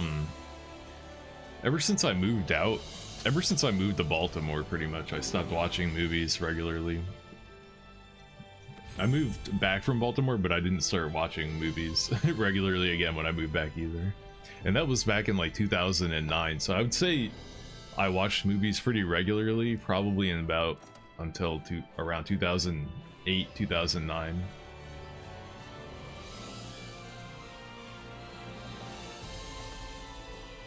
It's triumphant ass music, man. Hell yeah. Well, we beat her 2 hours in the stream. We still got a couple hours before I would normally end. So how about we do some master rank Cold Teroth? That's right. Today, Cold Teroth came back into rotation, so we can try master rank Cold Teroth again. I lucked out on that one. I'm glad I didn't beat Velkhana last night now. Because I might not have booted this game up today if I had. And I wouldn't even have known that Cold Teroth was available. So let's do some MR Cold Teroth. I want to get at least one clear on KT. Yeah, I beat Namiel yesterday, yeah. I did a bunch of grinding for this layered armor. And then after that I did Namiel and beat her ass. I think it took me a couple tries, but... I don't know, the Namiel fight didn't feel nearly as tough as the Velkhana fight did. Even though I suck at fighting Namiel, but... I don't know, Arch-Tempered Velkhana felt like she had way more shit going on than Arch-Tempered Namiel. Yeah, it really didn't feel too different. It felt like it attacked more frequently, I guess, would be one thing. It attacked more often. Maybe it was a little faster. And it also, do I need to go back to base, or can we just go right in that shit? I mean, I guess we could just go right in there. Right? Well, maybe I want to restock on some items, though. Let's restock on items. The only really new thing I noticed was when it was flying, it seemed to either have a new attack while it was flying, or it just spammed its attack more when it was flying or something. I don't really know. Man, I kind of want to bring Demon Dust so that we have it for the final phase of this, because the guy we're about to fight basically has the same amount of HP as the other dude we fought, except we have like half the time to kill it. I don't know. The difference is that its head is like a 90% hit zone, so we're going to be hitting its head when we knock it over really hard. But even then, like, you know, maybe I should be looking for places to hit it in the face the whole time, like I just did with Arch-Tempered Velkhana. But, you know, the difference is that Cold Teroth's head is like, you know, way up here. It's like legs are down here and its head is like way up here, so it's not like you can just hit it in the face all the time. My goal is kind of right now just to trip it and then hit it in the head. Oh, whoops. But I don't know, we'll give it a couple tries. You know, we might not get it on the first attempt. Before I worry about needing demon powder, we'll just try it like this right now. It was basically one of the last quests added to the game, so it has the same purpose as AT Nergigante in base world. Man, Arch-Tempered Nergigante, Extreme Behemoth, and Ancient Leshen were just... End game base world was fucking nuts, man. It's just all these super difficult really challenging fights. Does I don't know, does it feels like Iceborne didn't get the same thing. Like Iceborne didn't get crossovers, right? Are there any crossovers in Ice? Did they even do any crossovers in Iceborne? What the hell? What the hell? I wish it gave you a little icon that said that you cleared the mission. It's kind of annoying that it doesn't do that. Anyway, MRKT, the run back. I fought this guy a couple times when I first got to the guiding lands and decided, okay, I don't have enough. I'm not good enough at the fight and I don't have enough damage. Either one or both of those things is true. So here we are on the run back once again, fighting MRKT. Legend of Behemoth were meant as multiplayer, so they're extra annoying solo. Yeah, I mean the regular version of them is pretty tough, you know, really tough, but the upgraded versions, the Ancient Legend and the Extreme Behemoth, are just fucking retarded. Those fights are retarded, man. Use whatever you can. Alright, and we're off.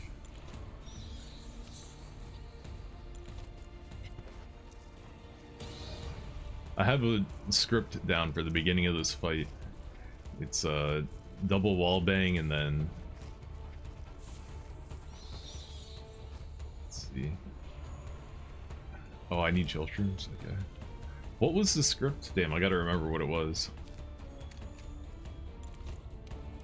I don't think I was using Mega Demon drugs last time I did this either. Yeah. It's go down there, put on the mantle. If I the longer I wait, she might move out of position. Damn. All right, fuck it, just go. We'll figure out the script as we're in here.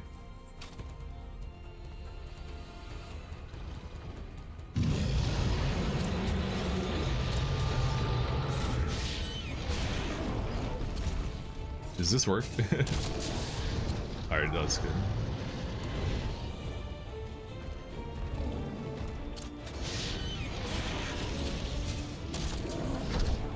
Yep, double wall bang.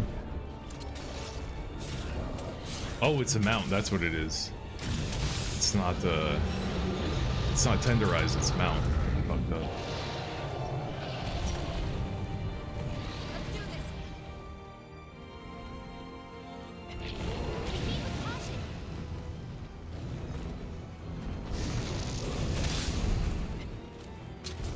But we got Rocksteady at Mantle on, so we should be able to tank a couple blows. Alright, we're good.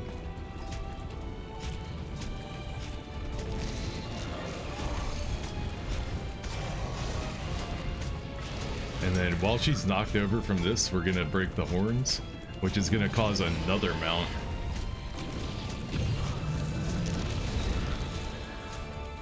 Just so long as she doesn't put her head in like the dumbest place possible. Which is kind of what's happening right now.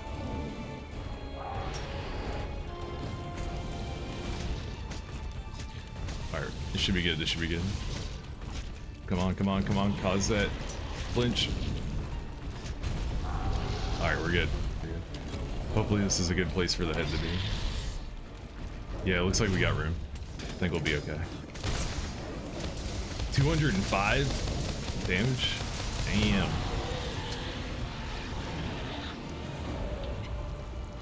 Alright, I fucked up right there. That's okay.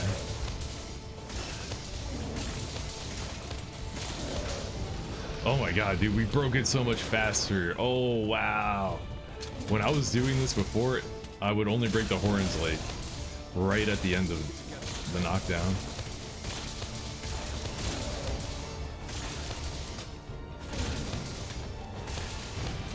We're doing so much more damage now, hell yeah. Damn, even though I did the transform, I didn't have enough time to recover. Unfortunate. Oh, I didn't think he was coming all the way over here. I didn't think he could make it that far. Dude, what the fuck? Okay, whatever. We're gonna keep going because I got the script down for the first part. We just need to figure out the rest. Damn, that was really unfortunate. The way he, like, was moving right there, I thought he was doing, like, the left to right slide, so I thought I was 100% in the clear right there. I didn't know he was running at me until it was too late. I could have put my weapon away and hero dived the fuck out of that.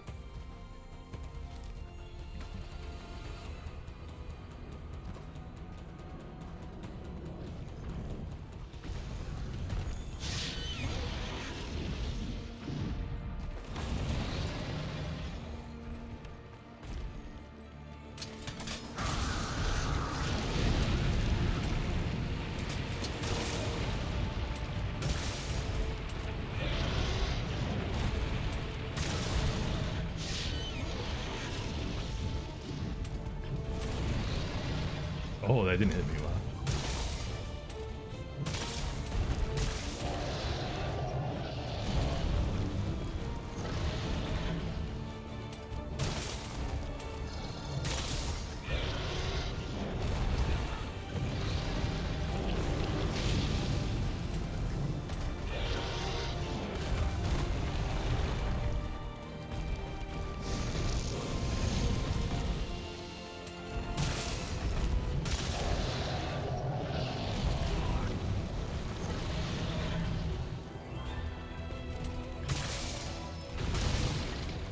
That's weird, it said he would leave the locale soon. I was 100% certain he would not. Okay.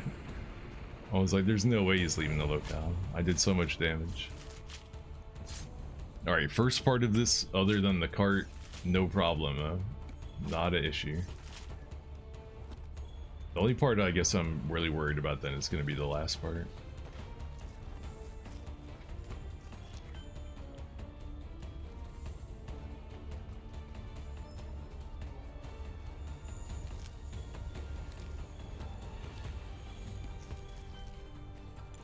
Maybe I could... nah. I was gonna say maybe I could save the first like topple for phase 3, but we do need to make it through phase 2. I guess, well no, okay, you have to do more damage to it in phase 3 than phase 1 or 2, and you get the free rocks in phase 2 here. You don't get the rocks in phase 3.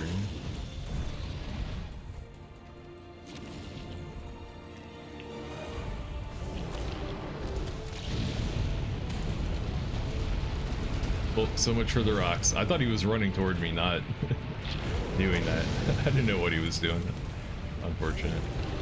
Alright, this may not be the attempt, but, you know, we're learning.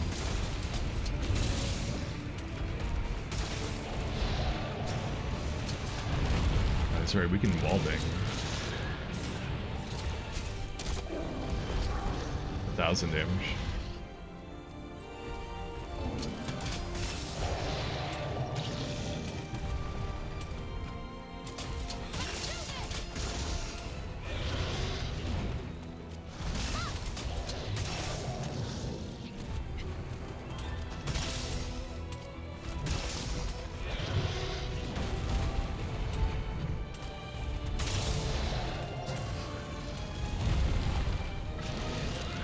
Big punch.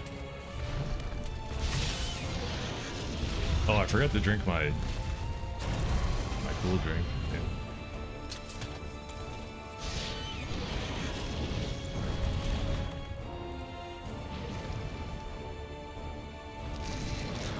You miss doing the cold Terra Siege? Me too, man. I miss playing Base World. It was a fun time. It got old by the end for me. I was getting bored of it, but it was a fun time.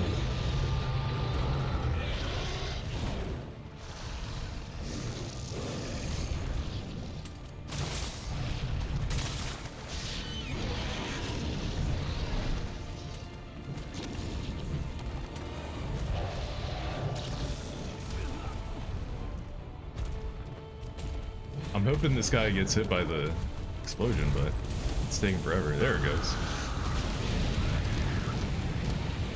I got hit by it. What the fuck? I'm not doing too hot right now in this phase, but I'll be surprised if we even trigger phase 3. Maybe I should go for a mount. I can't even hit this guy in the arm.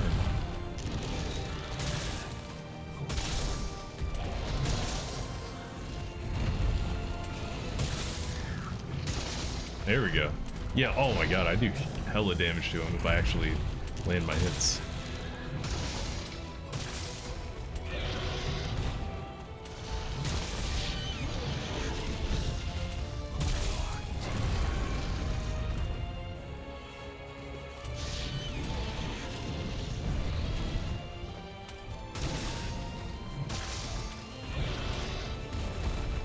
Yo, that's like, what's his face?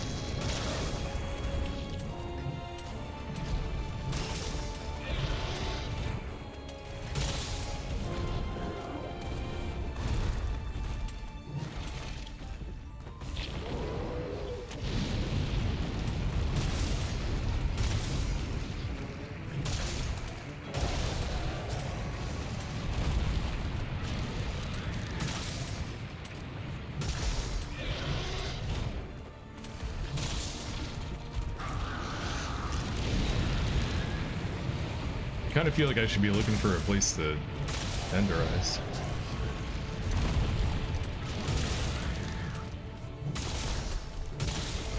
I guess that's a good spot to hit him in the face, huh?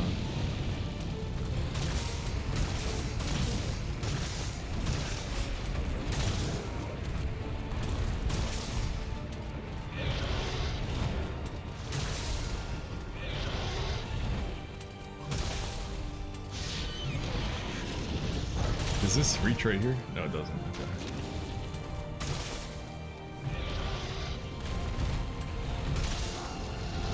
Finally. Oh, unfortunately, I don't have any ammo, no wall bang. No free 1000 damage.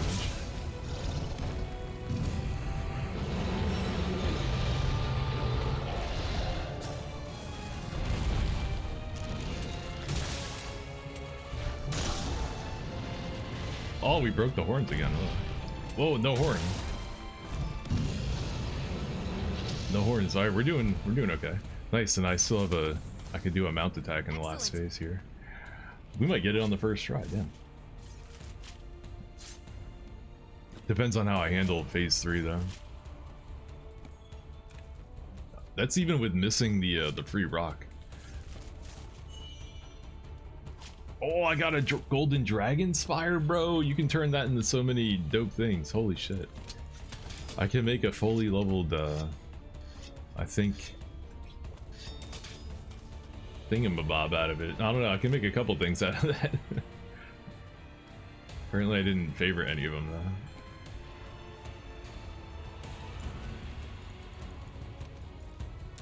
though. Alright, I think we're gonna rock steady mantle and go for the mount.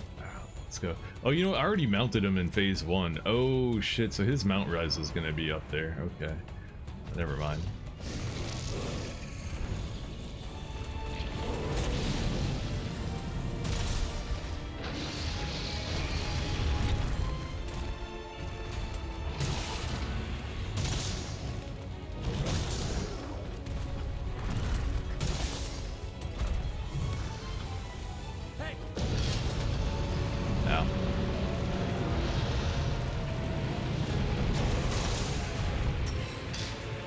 Maybe don't jump into that.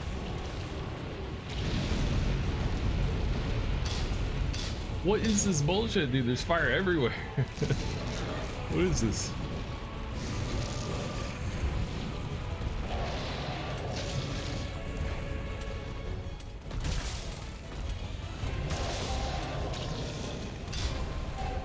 So far, I'm not doing the best job.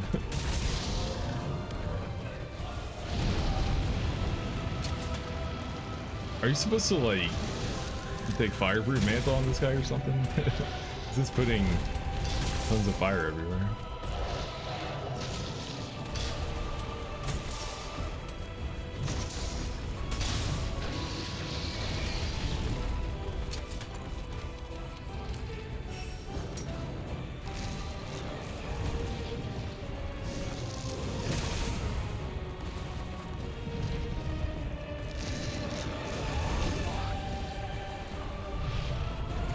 Wow, he fights way fucking better in phase 3 than he does in phase 2.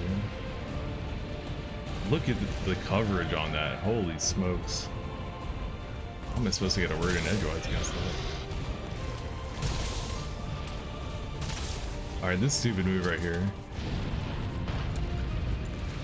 Someone's trying to say maybe you could flash him out. Oh, he's already off of the wall. Oh, he used the cover. He used the cover to shoot a fire beam at me.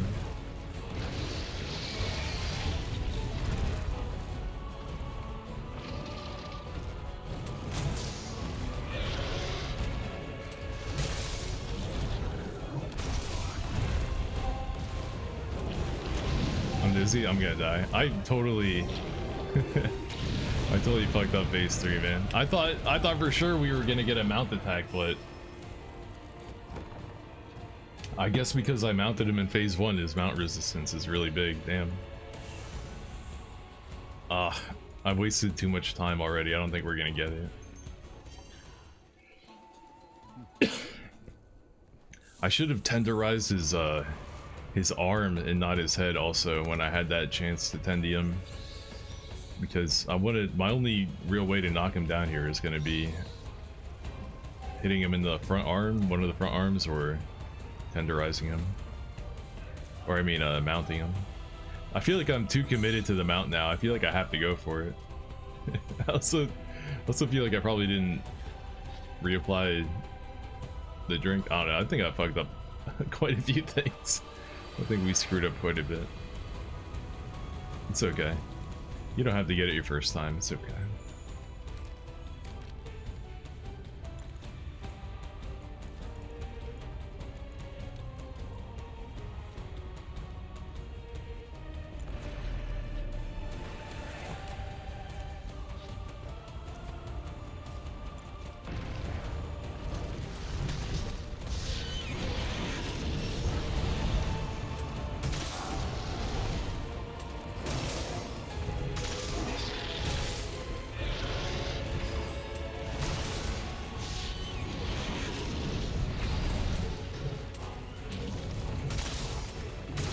Oh damn, I do good damage to his back legs too.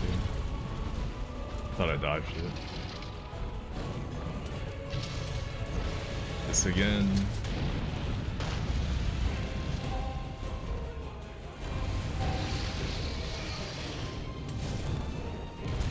Oh, what is that?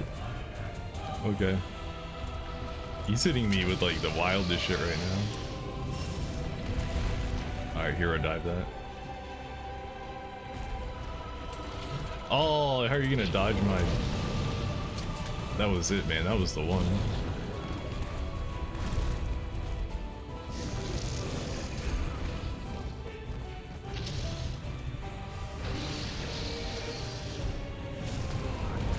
I got hit by the gold from the ceiling, and now I'm dizzy again. Man. This isn't the one. We don't have it. Going for the mount attack completely fucked me up. Hear me out though. If we spam a shitload of mount attacks on him in phase 2, then we should be able to land one in phase 3. It's a lot easier to go for a mount there because you can just lure him over to the lava and do jumping attacks off the tiny ledges. So we can build up a ton of mount damage, or whatever you call it, mount status, and maybe capitalize on it in phase 3. That's too bad. Oh well, fuck it. We can crush phase 1 so easily that getting to phase 3 shouldn't even be a problem then. Just gotta, next time we're not even gonna worry about mounting. We're just gonna actually try fighting him. Dude, especially since his back legs were taking so much damage too. Hell yeah.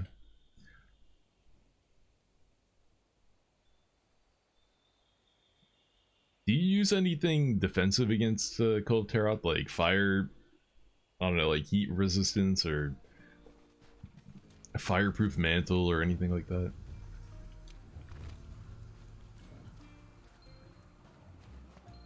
I'm gonna bring my one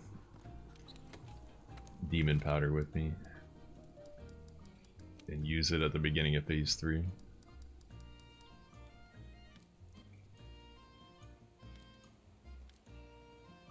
Dun, dun, dun, dun. Or not. I thought I had one in here. Oh yeah, there it is.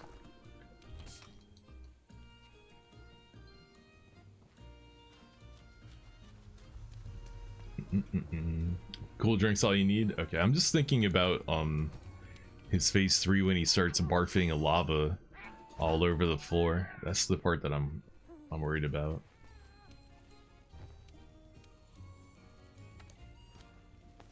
I guess I just am gonna have to stand where the lava is not and hit him in whichever part I'm allowed to hit, which is probably either gonna be the back legs or the tail.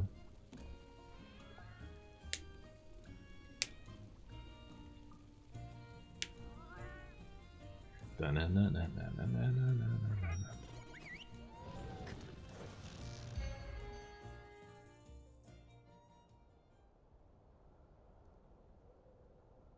wonder if the amount of damage you have to deal to him, like, spills over, you know what I mean? So if I do a shitload of damage in phase 1, does that mean I can trigger phase 3 quicker? I'll have to spend less time in phase 2? Use whatever you can. Heat guard doesn't do anything about that molten shit? Ah, oh, okay, damn. Bummer.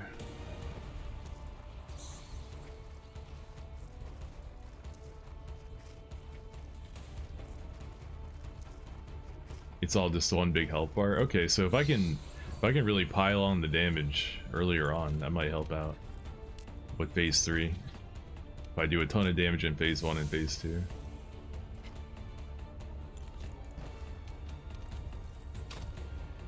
I forgot the rocks. I forgot the rocks. Alright, there's crystal burst over here. Yeah, that stinks. Didn't want to forget.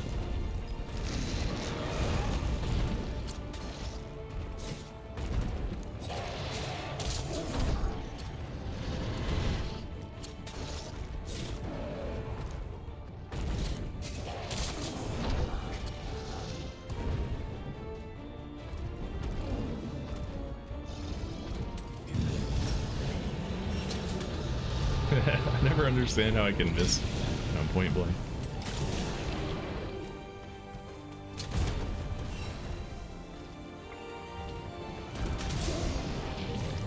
Let's do this.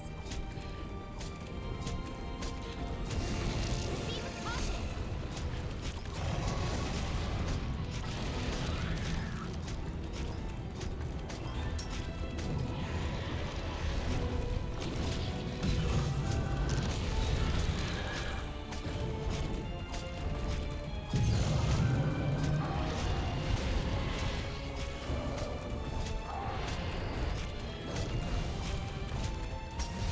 Perfect. Come on, flinch his ass, Boom. Couldn't ask for a better spot.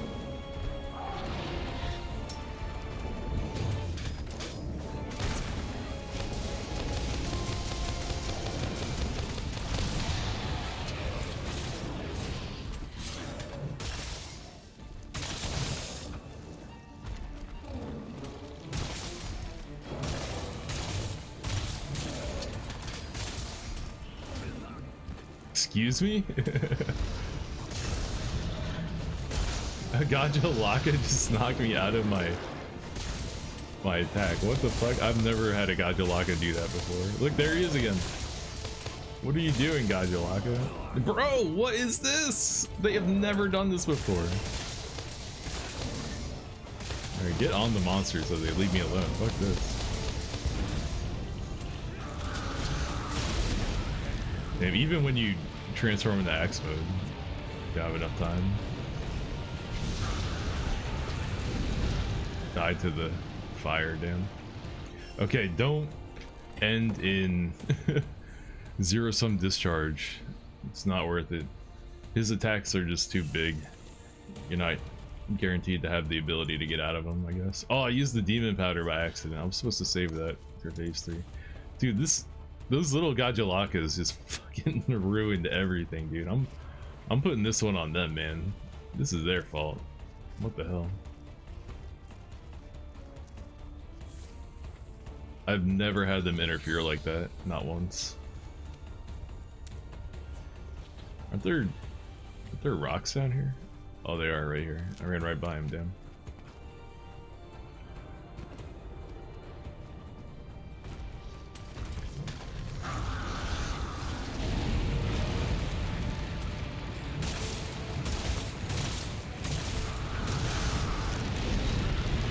Really? Double lava. Okay. Into tail swipe.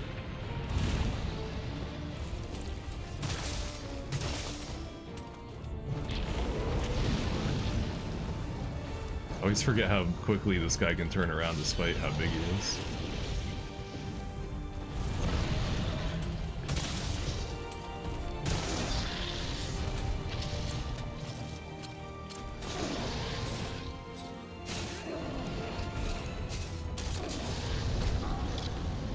I wonder if I could double bang him again.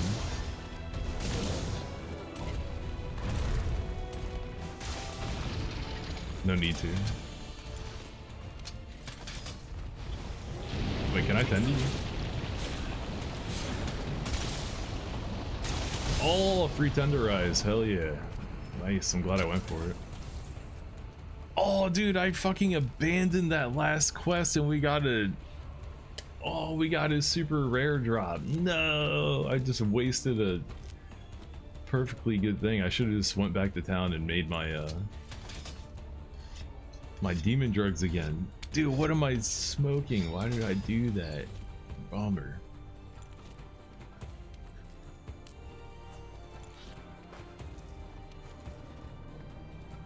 Alright, let's try not to fuck this up again.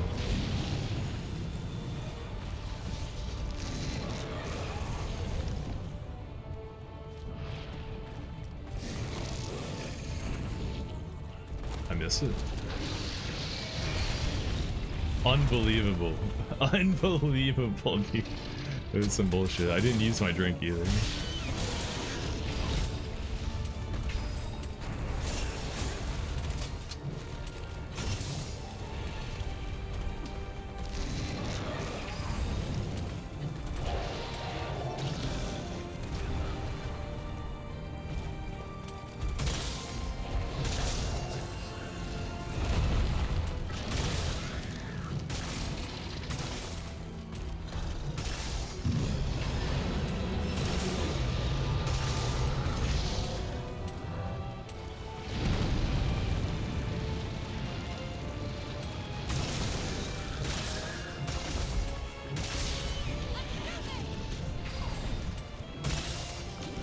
Damn, she's getting hype.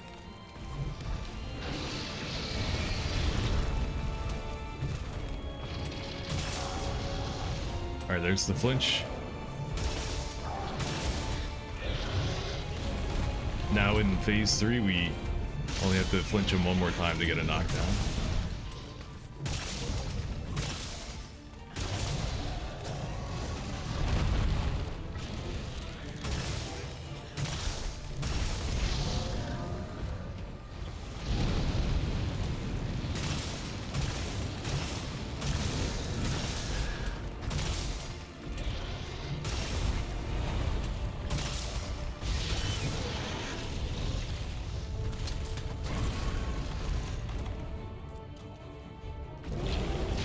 Watch yourself.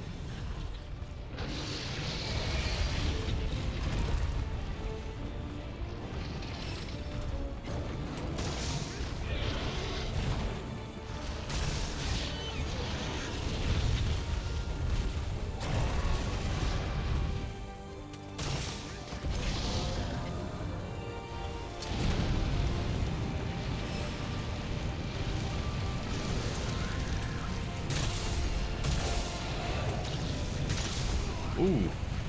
Didn't know what he was doing there.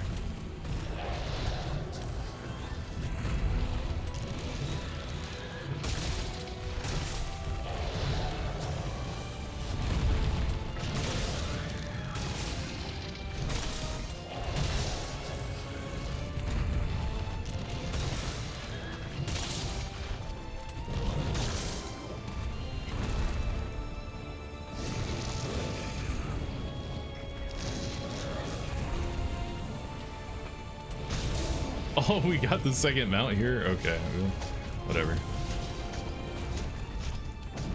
I guess it doesn't really matter that much, does it? Like you said, it's all one life bar. So if we do a bunch of damage to him here from a mount, that's fine. That still helps us in phase 3, right?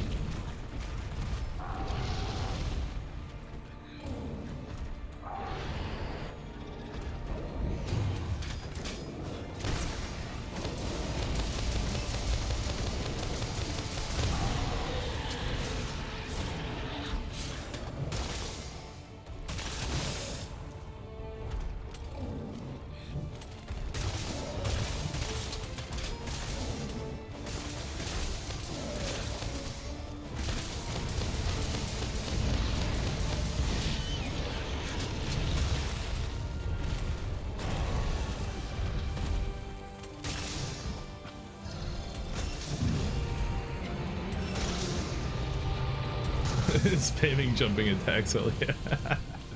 Yo, what a strat. What a strat. Excellent. Sorry, I'm surprised we didn't break his horns this time. He drops piercing pods? Really?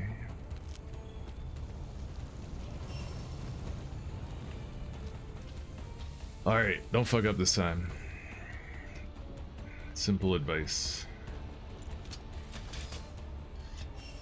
And we're definitely not going for a jumping attack, that's for sure. Ain't gonna happen.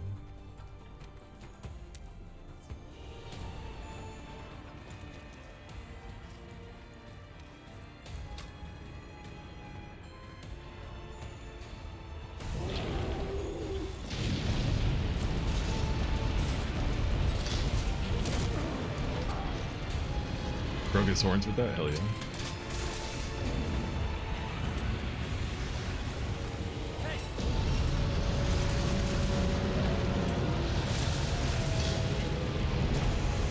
Alright, the back of his legs. Even the back of his leg is kinda in the fire.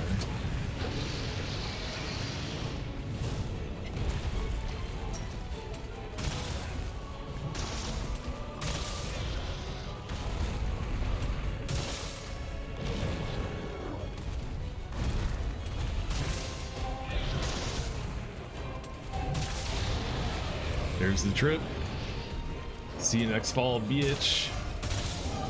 700 damage. Okay. Not bad.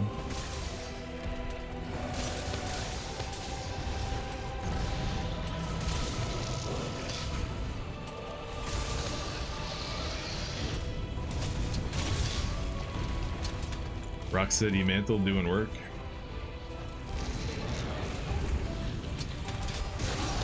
Oh, another trip? What? How? How did I do this? Look at how much damage we're doing.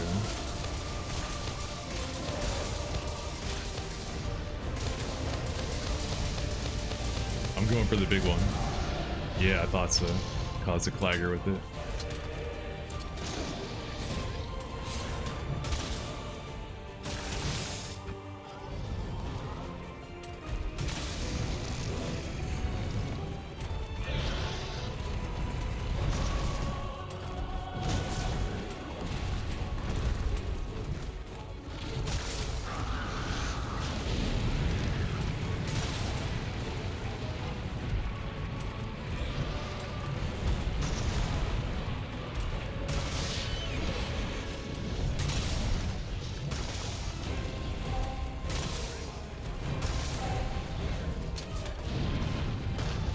The fuck?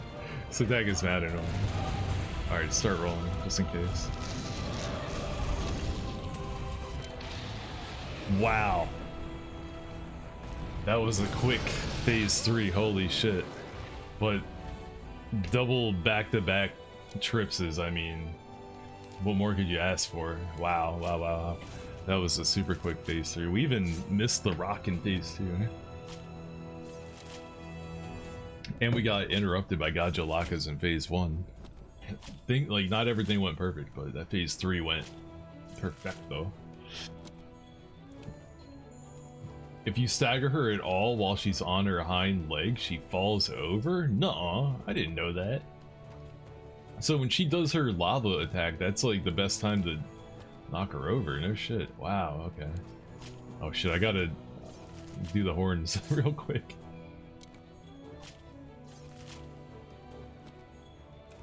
Get the horns, get the horns.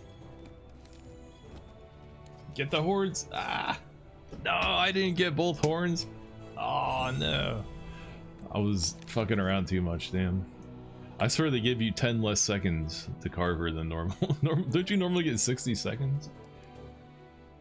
And we didn't get the super rare dragon thing. Man. Well, I got it on the last attempt. That's too bad. Release protection. Divine blessing. That's a pretty good one. Stone thrower evasion. That's height.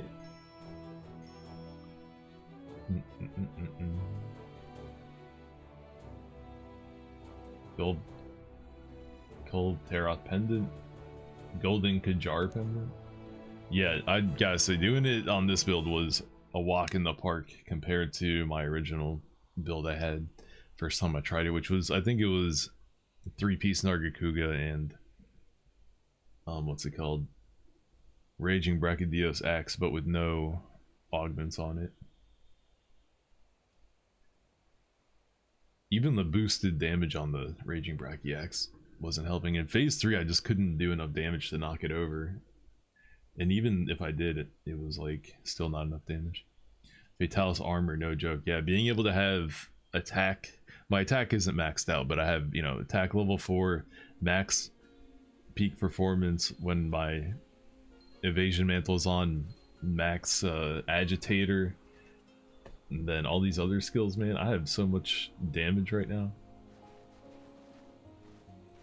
Oh yeah, and then level 1 of coalescence, especially in that fight, because you get set on fire a lot if you're getting hit all the time, like I do. So that helps too. Oh look, yeah, the Elder Melder has something to say to me. Alright, she's gonna say something about the fact that we just beat Kolptera. Perma Enrage in phase 3, really? I don't think that's true though, because I wallbanged her in phase 3 to break her horns. You can't wallbang a monster that's enraged.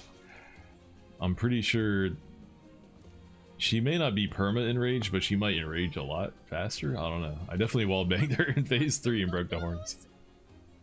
Hello there, Hunter. The scholars from Asteria and Celiana have pulled off a collaboration, if you will. Now we can meld your appraisal weapons. I'm so happy we were able to figure this out. Now you can enjoy the boots of our labor. We're ready whenever you want to give it a shot. What fresh trouble can we stir up today, Hunter? So this was probably one of the things that was holding me back during the Alatreon fight, was that I didn't beat Master Rank Kolpteroth, so I couldn't access this Kolpteroth weapon melding. I'm still not entirely sure what this is, but we're about to learn right now.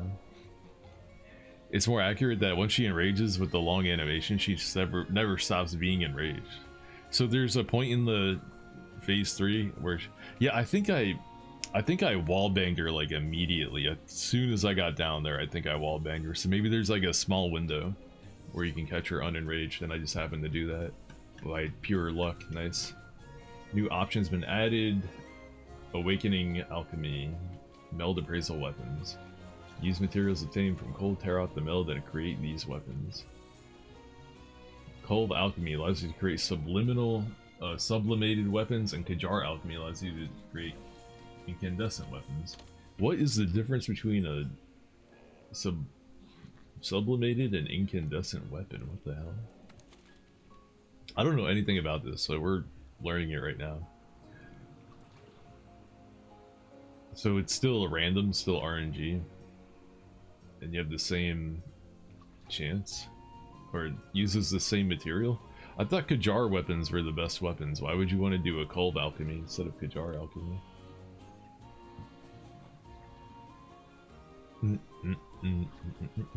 You get the drops from the siege. Yeah, and even though I didn't beat it earlier, I did it a bunch of times, so I ended up with a bunch of items. Well, actually, never mind. Look at how many items I have. I have 175 gold shells, 163 gold nuggets, 176 gold spiral horns. Okay, you might say I did a little bit of Kolpteroth back in the day. Unfortunately, I don't have a gold dragon's fire dam. You want Kajar? I know Kajar are good, best for element because I have crit element built into them. But maybe, I guess, some of the base, the what are they called? The top, maybe? No, I forget. I don't know. I have a shitload of Kolpteroth weapons, so I could look at them. So let's just do a Kajar Alchemy for the hell of it. See what happens. So I just need to hit. Oh, you can do 3 at a time. How many points do I need to get 100? Oh, okay, 100, I see.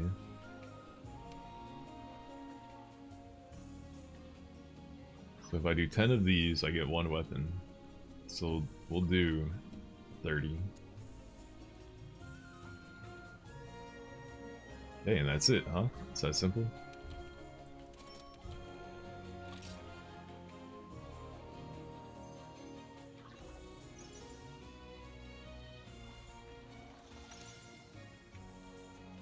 And I'm guaranteed to get Kajar weapons? No, I'm not even guaranteed to get a Kajar weapon. I got a Teroth weapon. Bro. Crusher? Blast. I got a water greatsword, a blast, insect glaive, and a Teroth bowgun. Woohoo. I don't want any of these. So I could just sell them right here probably, right? Sell all. For 42,000 bucks, not bad, not bad. I think I might just sell them. Crit status, nice. I don't really want these, right? I don't give a fuck about these. They're not switch axes, so sell them. Wow, this is a good way to make money. Get a best in slot elemental switch axe. Not bad. Okay, so Master Rank Cult of Teroth is hella good for single player, damn. You just have to have enough damage and not suck to be able to beat him, which unfortunately I couldn't say when I first started fighting him. I didn't have enough damage and I sucked. Dun, dun, dun, dun, dun, dun. Let's do another spin, why not? Let's do a couple more spins. And I probably only need 10 of these to get all three, nice. Let's see if we can get a decent switch axe out of this.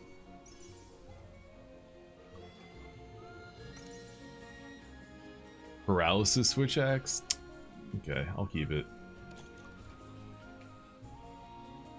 I got a fire. I already have a fire switch axe, so I don't need another one of those. I could use a ice switch axe, though. That would be cool to have. Fire charge axe? What is this thing called again? Morph axe, charge axe, charge blade. I don't even remember the name of this weapon. A stream Kajar stream slice. This is probably a really good sword, right? I'm guessing this is pretty dope. Gambling safe and not addicting. Yeah, I'm not really invested in it too much because I don't need a. The only Kajar weapon I feel like I would need, quote unquote, not even need, but want, is a fire switch axe, and I already have one. So there isn't even really a switch axe that I want out of this. I guess it would be cool to have a an ice switch axe though, a little upgrade to my Frostfang Burial switch axe.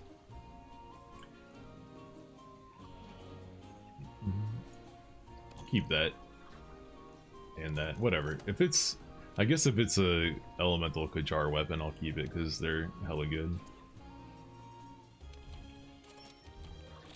But I don't really care about the status ones. I don't know how good they are. I mean, having crit status is aight, I guess, but that's not really something you want. Hard Buster Poison? No thanks. What about the... Oh, did I get a... Oh no, it's a Teroth. Oh, I almost thought I got a... None of these are Kajar. What the hell? I almost thought I got a Kajar Thunder Axe. Damn, I was hyped. I was hyped for half a second. What about... So... Oh, it's a Teroth. That's why it doesn't have crit element. Okay, I was like, what's going on here? Dun dun dun dun dun dun dun.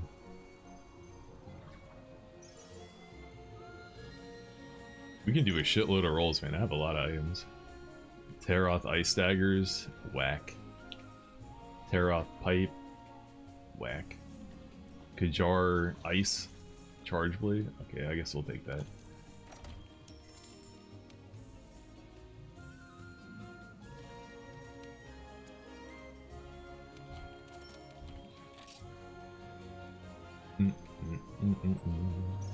If you were to do this right now, what would you be looking for? Or have you already got everything you need? Oh, another paralysis? Man, I'll keep it, whatever. Kajar Decay, Dragon Gunlance? Is that a Gunlance? Yeah, cool.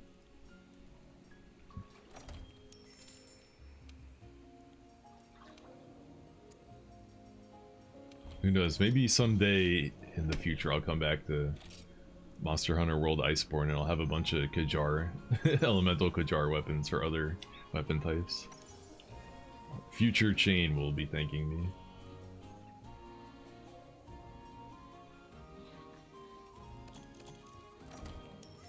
You prefer the Safi weapons for element damage? Really? What What advantage do the Safi weapons have over the Kajar weapons? Because the Kajars have built-in crit element. How isn't that like the best thing you could possibly have? Is there something better?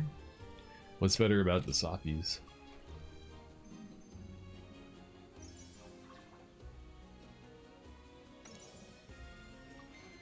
Kajar Buster Stream. Nice.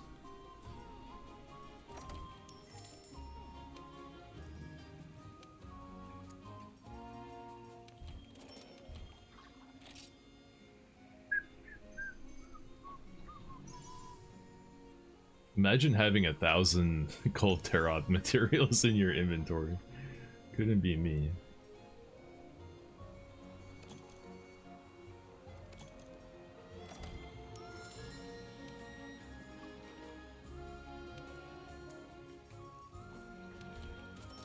Dun, dun, dun.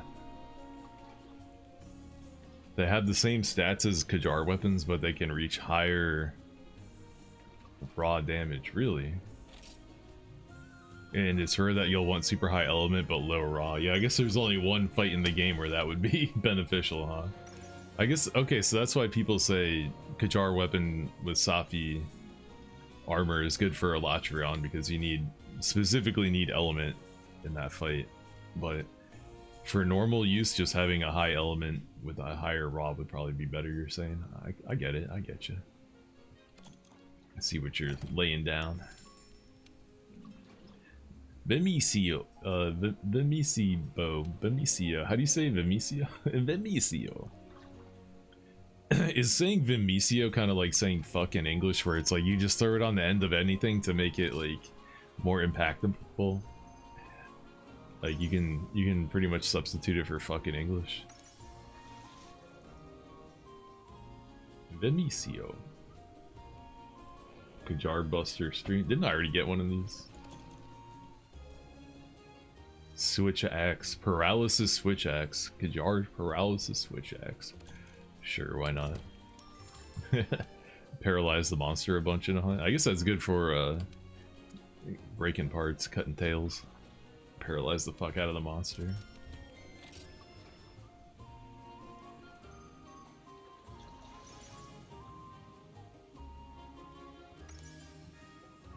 Kajar Crest Crusher. I'm getting a lot of Kajar blast element things, aren't I?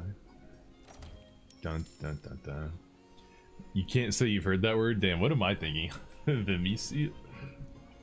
What word am I thinking of? There's some Italian word that's like Isimo?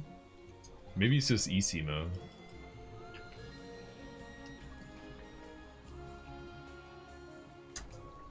I am getting duplicates? Oh yeah, I guess I could be looking at the screen to see. Isimo.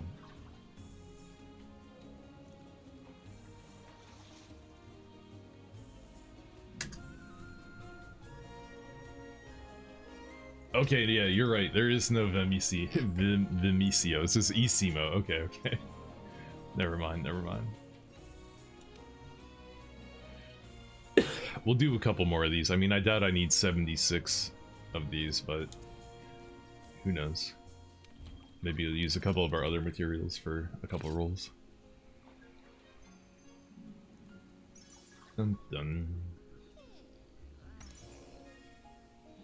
Oh yeah, you can see at the bottom there. Okay, it says I already got one, right? And I have 3 of these. Okay. Got you, got you.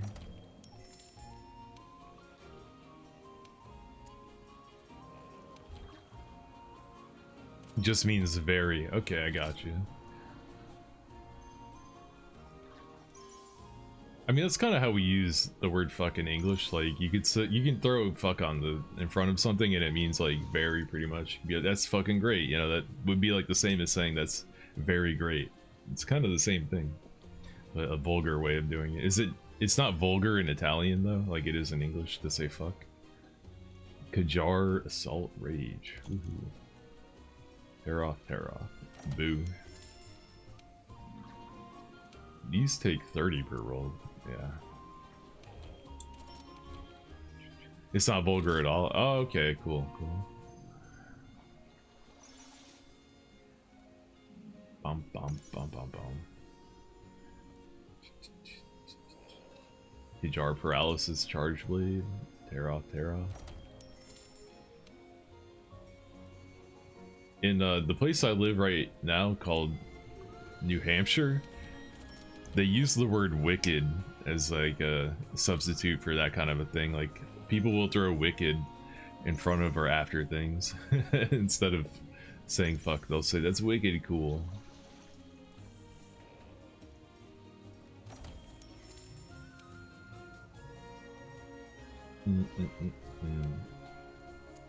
Running out of materials. Man, imagine having to fight Cold Taroth for every single one of these. Imagine having to do the siege over and over and over again.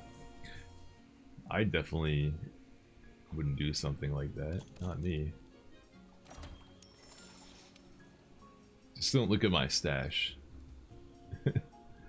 And we're fine. So, which ones are from the Master Rank?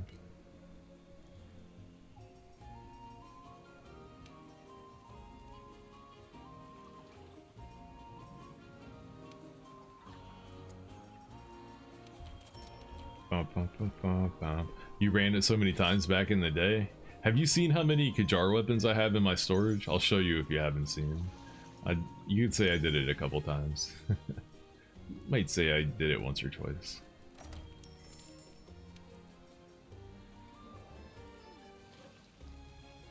I will alternate doing these two. Oh, this is taking my large Elder Dragon Bones too. Good thing I have a bunch of those.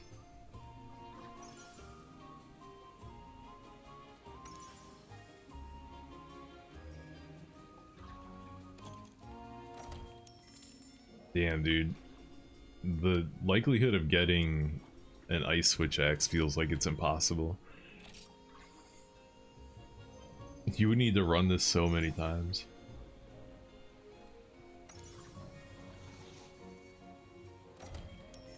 At least I'm getting a buttload of money. That's good.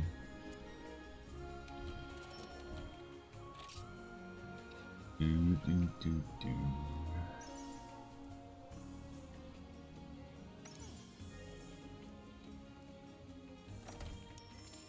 Alright, I'm only going to do a couple more rolls. Running out of materials.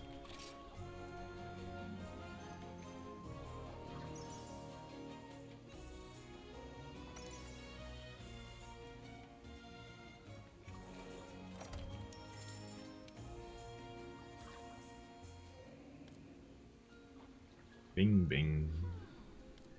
Dun, dun, dun. Bing, bing, bing. I'll do one more of each of these and then we'll call it. Best thing was when you could find 3 players that cleared it in one attempt instead of having to run it multiple times. Yeesh. Alright, the last attempt. The final roll. Ice Switch Axe. Ice Kajar Switch Axe, please. Please, please, please. Give me the goods. Ah, Taroth, Kajar Hammer, numb. Man. Alright, well, if I ever am bored, I know what to do. Go fight Master Rank Cold Taroth and gamble for Switch Axes. Alright, well, since we didn't get what we want, I will upgrade my Fire Kajar Axe. Yeah. And we gotta use these. Okay, you can only upgrade it with... Are these the Master Rank?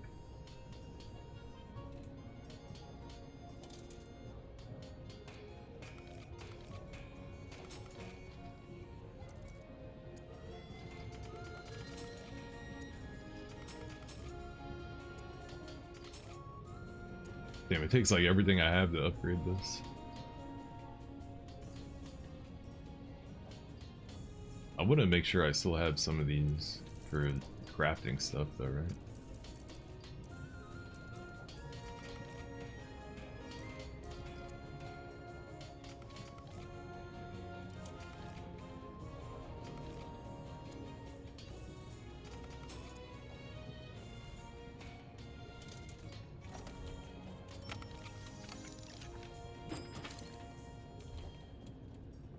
equip now? Nah. Alright, cool. Now I got a rarity 12, 1000 raw, white sharp, 20% crit, 480 fire switch axe with 20 defense, power element, 1 deco slot, and crit element. This thing with some augments and a armor set that has fire up would be a pretty beastly, what do you call it? Elatrion killer, ice mode Elatrion killer. I might make a build around that at some point, but I don't know. I mean, I keep raising and lowering the level of my my guiding lance. So in order to augment it again, I probably would have to like max out like certain guiding lance things. All right, well I can get rid of, I can lower Rotten Veil, and I don't need to worry about raising this one again. We fought tempered level 7 Black Veil Valhazak yesterday, so we don't need to. I don't need this anymore. I just did that for the experience, not even because I wanted anything from him. But yeah, I probably would have to level up my Elder Recess again if I wanted to augment that or add augment slots to that thing. God damn it. You shouldn't lower areas you don't currently need. Can bring 3 to 7. Yeah, but I think it raises it quicker if you have none at 7. I don't know. I was comparing the amount of XP I was getting when I was killing monsters, and it seemed like when I had 1 or 2 levels at 7, it seemed like the third area I was trying to bring to 7 was really small. But from here on out, I'm pretty much never gonna lower my Elder Recess or my I don't know if I got like 50 of those tempered Namiel items you need to add health augment level 1. So I pretty much don't need to hunt that guy ever again. I should have enough of this to upgrade, put a health augment 1 on any weapon I would need. So I might just keep the Forest, the Elder Recess, and maybe the Hoarfrost Reach, or the Wildspire too. I don't know. You know, man, if you're not doing multiplayer, it's such bullshit that you can't have these all at 7. Oh well. Anyway, that's another thing for another time. But I think with that, boys and girl, I think we've done everything I wanted to do in Monster Hunter World. I can't really think of anything else that needs to be done other than, I guess, Safi Jiva. But A, I don't have multiplayer, and B, Safi Jiva left today. So the Cold Terra siege started today, which means I couldn't do Safi Jiva for like 2 more weeks even if I wanted to. So we fought every tempered elder. Time to platinum the game? Hell no, dude. Doing the crowns, I'm good. that alone makes me not want to platinum it. I'm not really the type that platinums games either. It's not really my MO. The only games I platinumed are like Souls games, and I didn't even know I was platining them when I did it. I wasn't intending to. It wasn't what I was doing. I just really liked them, and I wanted to collect every weapon and every spell and every piece of armor in the game just because I thought that was like a fun thing to do. And then when I did it for the first time, it was like, you have platinum this shit, and I was like, no way. I wasn't even trying to platinum a game. Where do I look at my trophies? Yeah, let's see what games I've platinumed here. Look at this, almost none of these. I got close on Elden Ring. Damn. Probably multiplayer or something. I don't know. Left undone. I didn't play a ton of. I basically played through Elden Ring one time and haven't touched it since. Damn, I'm 2% away from platinum Resident Evil 2. I wonder what I didn't do. We platinumed Sekiro, and it's so easy to platinum FromSoft games because you just have to play it. It's not like platinum with FromSoft game is just playing the game. It's not like doing anything ridiculous. Just get everything. Dark Souls 3 platinum. I'm sure Bloodborne will be platinumed.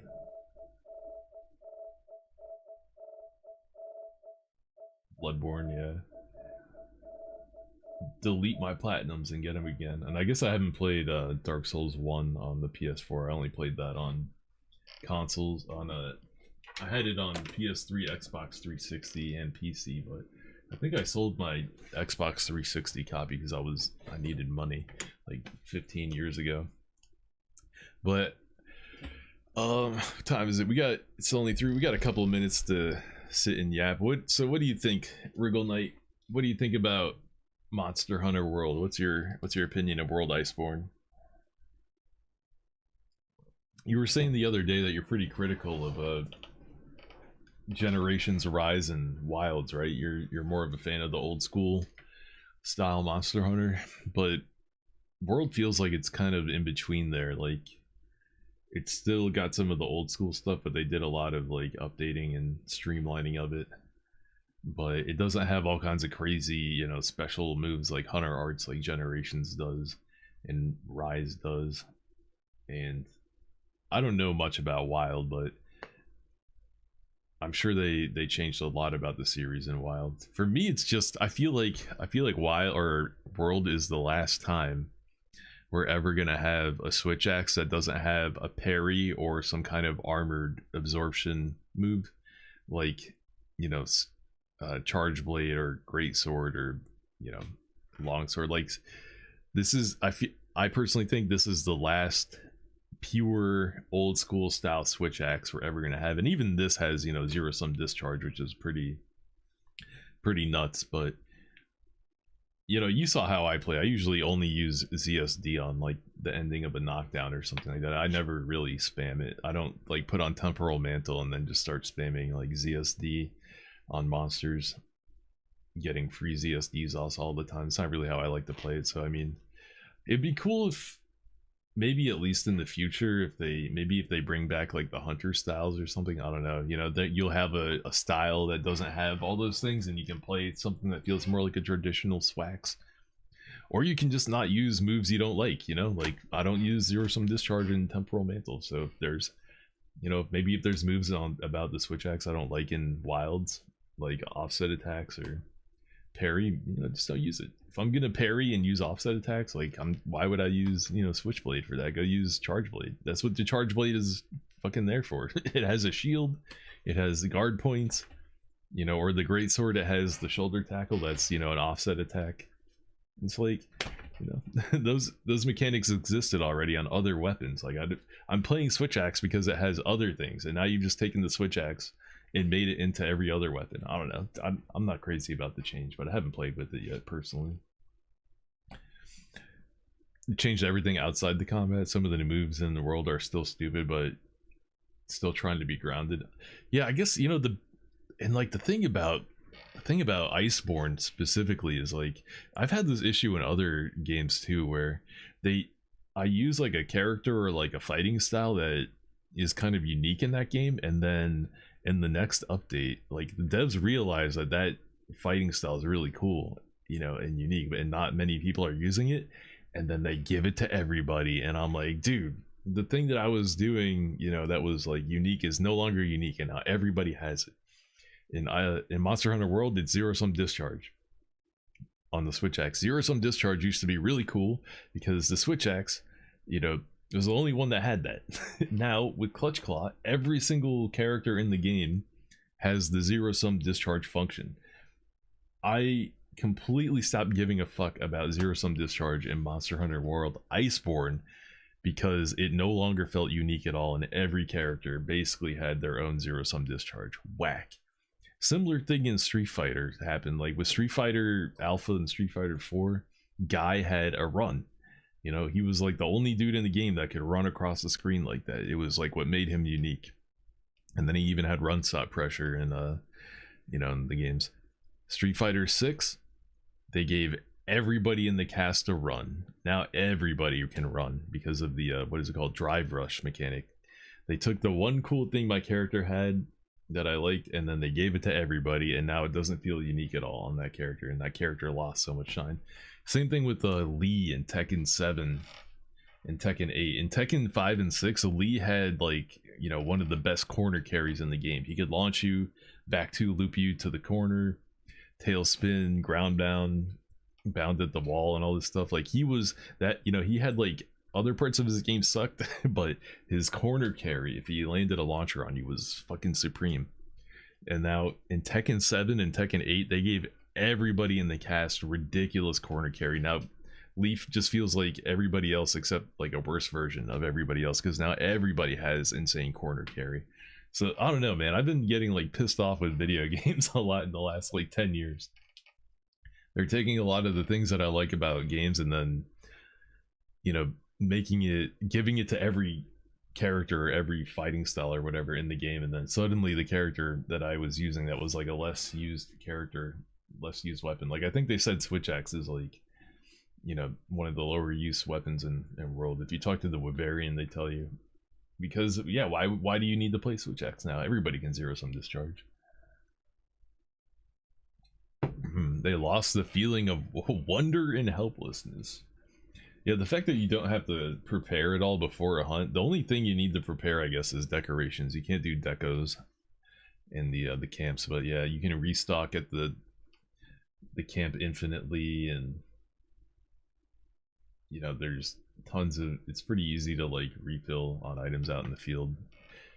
They really took away a lot of the feeling of having to prepare for a hunt, and it's much more streamlined now. You like the this looks bad feeling and overcoming the challenge. Now for the I'll use my super special finisher attack with invincibility frames to stagger lock the monster and make it harmless. That's what's cool about the switch axe, man, because it's like a damage focused weapon. So the way you would do that with switch axe is just by, you know, using your regular moveset to do shitloads of damage. You stagger lock the monster by, you know, doing optimal rotations and knowing like the stagger limit on the monster and stuff. You're not, you know, what's that weapon called? Charge Blade. You're not just spamming that elemental burst move on Charge Blade over and over and over again. You know, it's so weird because when people make videos about the different weapons, they'll say like, oh, switch axe is easy to learn and use, but Charge Blade is super complicated. And like, it's weird because on the surface, that's true. You have to do all these things with Charge Blade. You gotta, you know, charge up your sword, and then you gotta load it into your shield, and then you gotta charge up your thing again, and then you can unleash your big finisher attack. But that's all you have to do. That's the only thing you have to do. Just unleash that finisher attack on the monster, and you know, it doesn't matter what the monster is doing. It does so much damage, it's gonna flinch the monster. Pretty much you're guaranteed to be safe while doing it. And you even have like, you know, armored block frames during like certain moves while you're doing all that stuff to help you like just power through whatever the monster is doing. So I feel like in a weird way, like Charge Blade, even though it's complicated on the surface, like when you really start doing its optimal gameplay, it's like totally brain dead. You don't give a fuck about what the monster is doing at all. You just do your giant special attack and call it a day.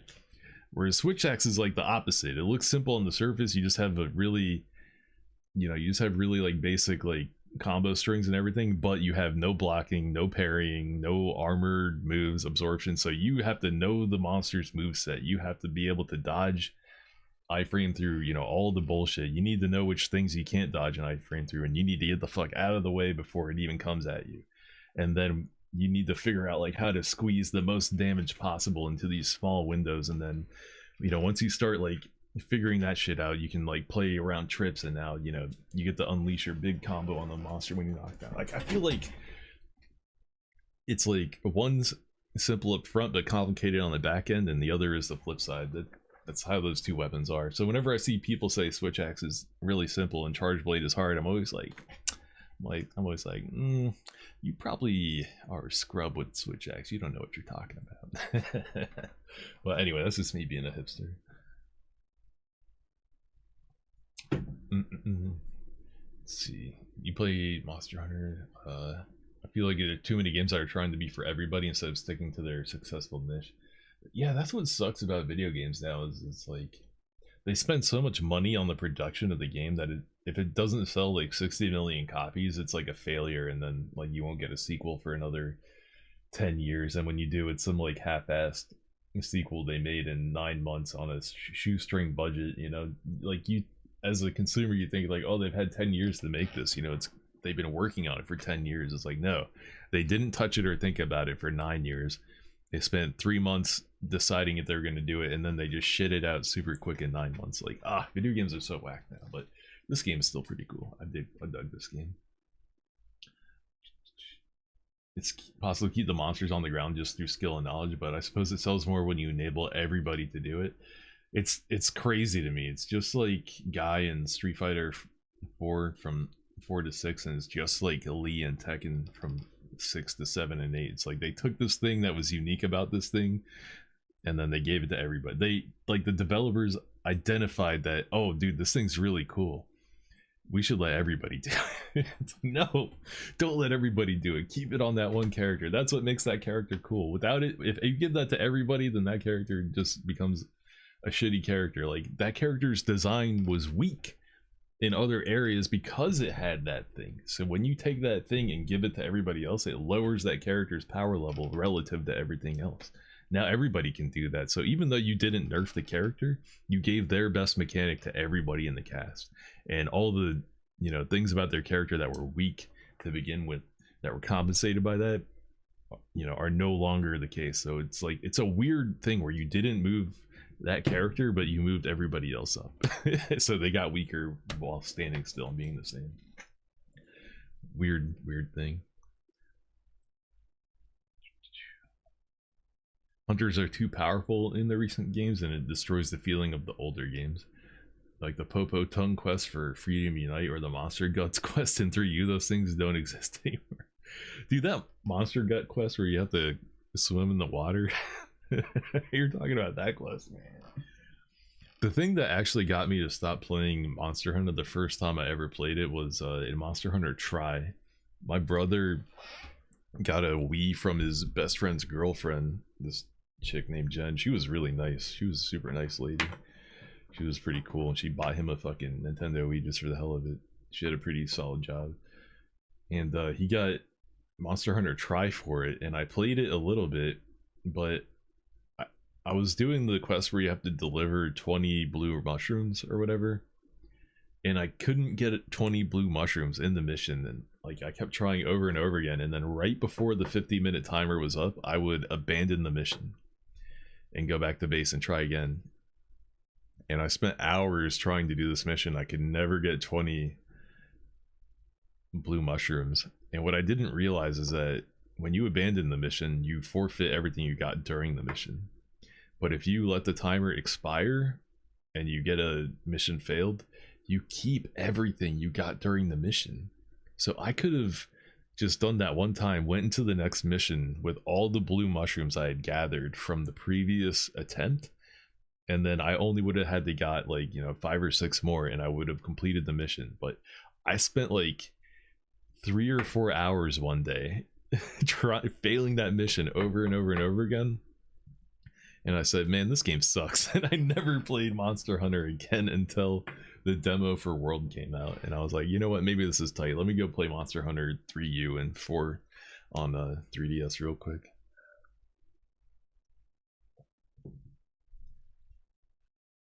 Actually, I think I did play a little bit more of Tri. Actually, maybe that wasn't the complete end of it, because I do remember fighting Royal Ludroth in the Sunken Forest with my brother and his friend Joe, who also had the game. We did like multiplayer somehow. I don't know. We only had one Wii, I thought. How do we all 3 of us play? I don't know. But that cutscene of Royal Ludroth jumping out of the water in the flooded forest and Tri, that left a really big impression on me back then. I thought that was cool as fuck when I saw that. I was like, whoa, this is tight. But I guess I was just so into Dark Souls and Street Fighter, and then like KOF and Guilty Gear and some other fighting games too at the time, that I just never really got back on the Monster Hunter stuff. But when the World demo came out, I was like, all right, now's my time. I don't play Souls games or fighting games anymore. I just moved back to New Hampshire. Didn't have any friends in IRL, so I had plenty of time to sit in my room and play Monster Hunter. So I was like, now is the time. And I played a shitload of Monster Hunter World back then, 6 years ago or whatever it was. It was a fun time, fun period. Double Joe in 3U during a random small monster quest was part of it too. I remember people complained about Devil Joe when he first got released to World. Was he like too easy or something? Was that what people's problem was. Like he's supposed to be like one of the hardest monsters, but he was a pushover in world or something. Excuse me. Dun, dun. Other mechanics like being able to slay or repel elder dragons made you feel less powerful. You don't fight elder dragons in the old one. Oh yeah, I looked up a video of Fatalis in Monster Hunter 3 or 4 or whatever it was, because I knew I had fought him before. I think the version of Fatalis that I fought was Crimson Fatalis. As soon as I saw the arena it was in, it looked very familiar, so I think I played against Crimson Fatalis back in the day. But the new Fatalis fight felt totally different from that. I didn't recognize any moves from the old one. You weren't supposed to kill elder dragons in a single quest in some older games. Yeah, I guess in what happens in the beginning of 3, you fight, it takes you like multiple quests to kill Caduceus, right? You have to repel him into his lair, and then you kill him when he gets to his lair. He was in 4U. Okay, cool. So yeah, I'm pretty sure I fought him in 4U. He was like the single player version of Fatalis in that game, maybe. So that's the version of Fatalis I fought from back then. For sure. But I haven't really thought about what the next game I'm gonna play is. I have a whole list of games in a backlog that I want to play, but I'm not. There's kind of a couple different ways I could go with it. And I do have Rise as well. I bought Rise Sunbreak recently around the time. Actually, I think I bought it around the time Wilds came out, because the Wilds demo wouldn't even open on my computer. It would just immediately crash. So I was like, fuck this. And Rise Sunbreak was on sale for like 15 bucks. So I bought that. So we definitely got Rise Sunbreak in the future. Might play some more Monster Hunter 3 on the Wii U emulator. Someday, you know, I'll play Monster Hunter Wilds whenever I have a PC that can run it. Maybe the Steam, the Gabe Cube will come down in price one day, and I'll be able to upgrade my PC to that or something.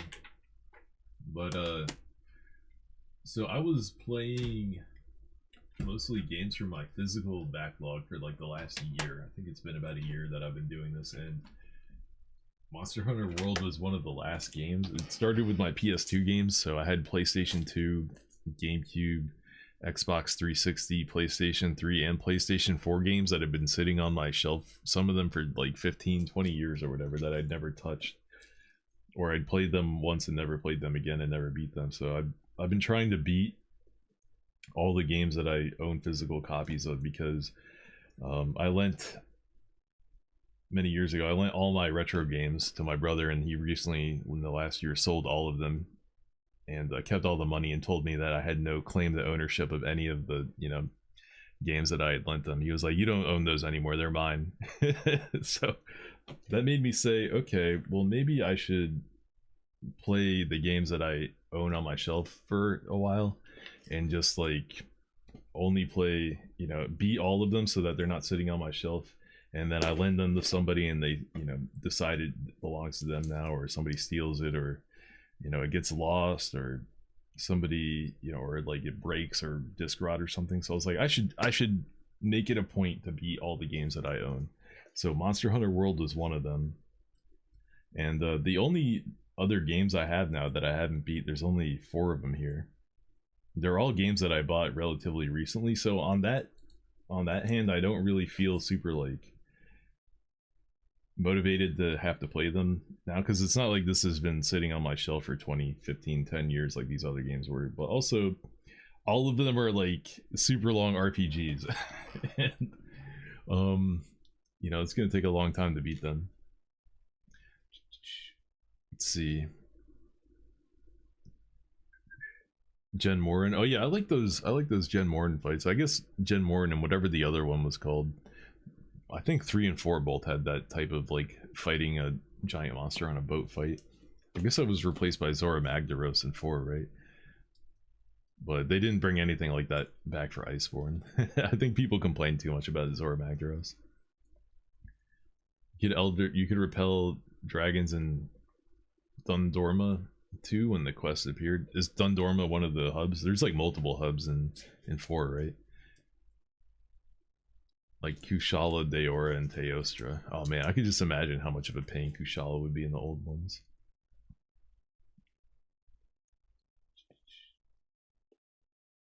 have you played the Outer Wilds? I played Outer World, but Outer Wilds sounds like a different game. I think I've heard of that one before, but if I had played it, I probably would remember it. Yeah, okay. I've never played this. I've seen pictures of it before, but I've never played it though. Interesting. Is it like a procedurally generated game? It's kind of like a randomized thing. Whoa, this guy is 2 sets of eyeballs. What the hell? This other dude looks like a big daddy with a banjo. What the hell? What is this game about? What even is this game? I'm not really sure what kind of game it is, but I've definitely heard of it before. Archaeologist edition. Interesting. Cool. It's handcrafted. It is handcrafted, so it's okay. It's not a. All right, then I'm totally wrong. I thought it was like some kind of procedural, randomized game, like kind of like Minecraft. I thought it was like Minecraft or something. Apparently, I'm totally wrong. I might get around to playing that game someday, but the way I'm kind of handling it right now is my backlog of older games goes back to right now 2002. So there's a bunch of games from 2002 that I want to play, but before I play them, I have to decide if I'm going to play these other games that I own. Like,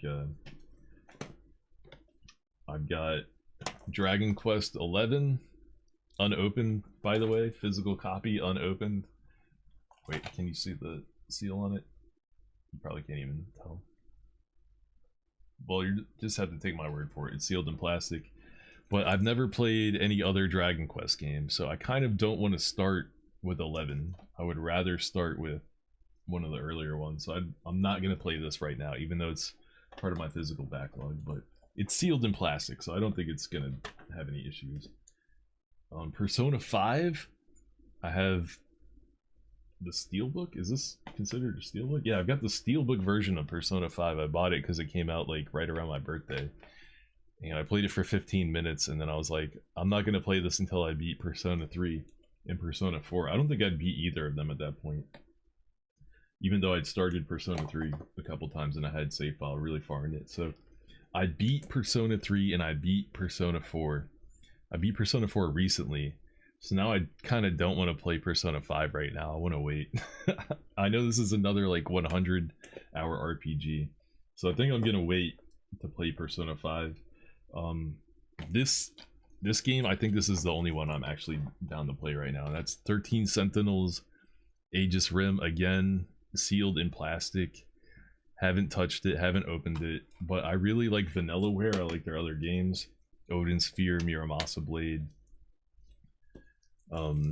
Dragon's Crown, to name a few. I think those games are fucking awesome, so I'm totally down to play 13 Sentinels Aegis Rim. My only issue with it is that it's not a 2D action game, which is what every other Vanillaware game is. So it's like, I don't know. I don't know if I'm gonna like it because I don't buy Vanillaware games for, you know, whatever the fuck that game is. So I'm kind of hesitant about whether or not I'm gonna enjoy it or not. And I also got Sakura Wars here, the new one, again sealed in plastic, never opened, haven't touched it. I haven't played any other Sakura Wars games, so this is another one where it's like I don't really want to play this right now because I don't want the last Sakura Wars game to be my first one. And the older Sakura War games have been getting fan translations and stuff too. So I want to play the old school Sakura Wars games before I jump into that one. So I think the only game left in my physical backlog that I'm really down to play maybe next after Monster Hunter is 13 Sentinels. I don't even know if I'm gonna like this game. I have no idea. You haven't played any of those games? Me either. I haven't played any of these games either. That's why I want to beat them, because I own them. They've been sitting on my shelf. And of course, I was doing a thing in Bloodborne where I was playing through the game from start to finish with one weapon at a time, only using that weapon for that playthrough. And I got pretty far into it, but I eventually like started doing other things. So I kind of would like to hop back on Bloodborne at some point and start playing that, doing the same type of thing where I'm playing with other weapons and stuff. And I've already got all the weapons in my inventory, so I could just hop in. But we're on like New Game Plus 8 Plus, you know, we're past like, I think the difficulty stops scaling at New Game 8 or something like that. So my character, you know, has to really like not suck because you die in 2 hits to everything. It's a mystery game in the small solar system where you try to piece together hints to explore new areas and answer questions. Is that game that there's some game that Pirate Software was playing where he was like looking up the solutions to everything but acting like he was figuring it out on his own? And somebody made a video about it. Was that the Outer Wilds? Was that the game where people were making fun of him? Calling him out for his dishonest bullshit. Yeah, I think it was the Outer Wilds. Yeah. Have you seen that? It's so random. It's like, who cares? Whatever. You know, that guy can be a tool. It doesn't bother or affect me at all. But I think it's pretty funny. Yeah. It is the Outer Wilds. That's the only reason I know about this game. Okay. I guarantee you 100% I would not be able to beat Outer Wilds. I am not a very like good at puzzle game kind of person. I think I kind of suck at puzzle games, so I probably would get filtered by Outer Wilds and have to look up the answers to everything. You only ask because it's your favorite game. Wow, Outer Wilds is your favorite game, but it doesn't lend to well the stream because it can be spoiled very easily. Oh yeah, and in that case I've already had the game spoiled for me because I watched the whole like video breakdown of how he had to cheat to solve the puzzles. But the only reason, like, I don't care if you look up solutions to things. I look up the solutions to things all the time, but don't fucking lie about it. Don't act like you are just organically figuring something out, but you're like looking at your phone like off camera. You know, you got your phone like right here off camera and you're like looking up the answer and being like, oh my god, oh, I get it now, it makes sense, I figured it out, guys. So somebody made a whole video like breaking down of how he was clearly cheating to solve all the puzzles. Kind of funny, just kind of like a pattern of behavior with that guy being really, you know, dishonest about just how he does everything. You know, he did the same shit with Noita though. Noita's another puzzle game he did that with. Yeah, like, and again, like, there is no shame. That's the weird thing, is that there's no shame in having to look up a hint or a solution to something, and life is too short to be stuck on some video game for, you know, a super long period of time. Like, if you need to look up an answer, just look it up, but don't act like, you know, you're like some fucking genius who figured everything out on your own when you're looking up the answer. Like, come on, man. Noita? What's Noita? That's a 2D game. Interesting. Another, that one is a roguelike. Okay, cool. Man, it's getting cold in here. But so man, I haven't really thought. The only thoughts I put into which game I'm gonna play next are which one of the physical backlog games I have that I'm down to play, and the only one right now is really 13 Sentinels. I think that's also probably the shortest out of the games here. Like Dragon Quest 11 and Persona 5 are like 80-hour RPGs. What are the other ones? Sakura Wars.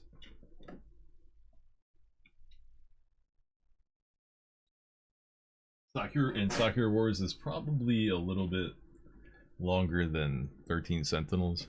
Maybe in between, maybe like a 40. I think 13 Sentinels might be like more like a 25 to 30 hour game.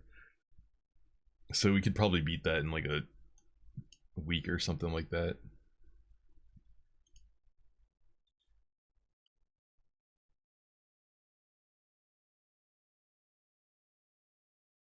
Oh yeah, I also downloaded a DOS emulator called ExoDOS. I was gonna start adding old DOS games to my backlog too. But you know, there's another thing in that I like playing fan translations of Sega games in particular. Like I'm a huge Sega fan, so whenever like a new Sega fan translation drops, I'll usually go out of my way to play it if it's a game that I'm interested in.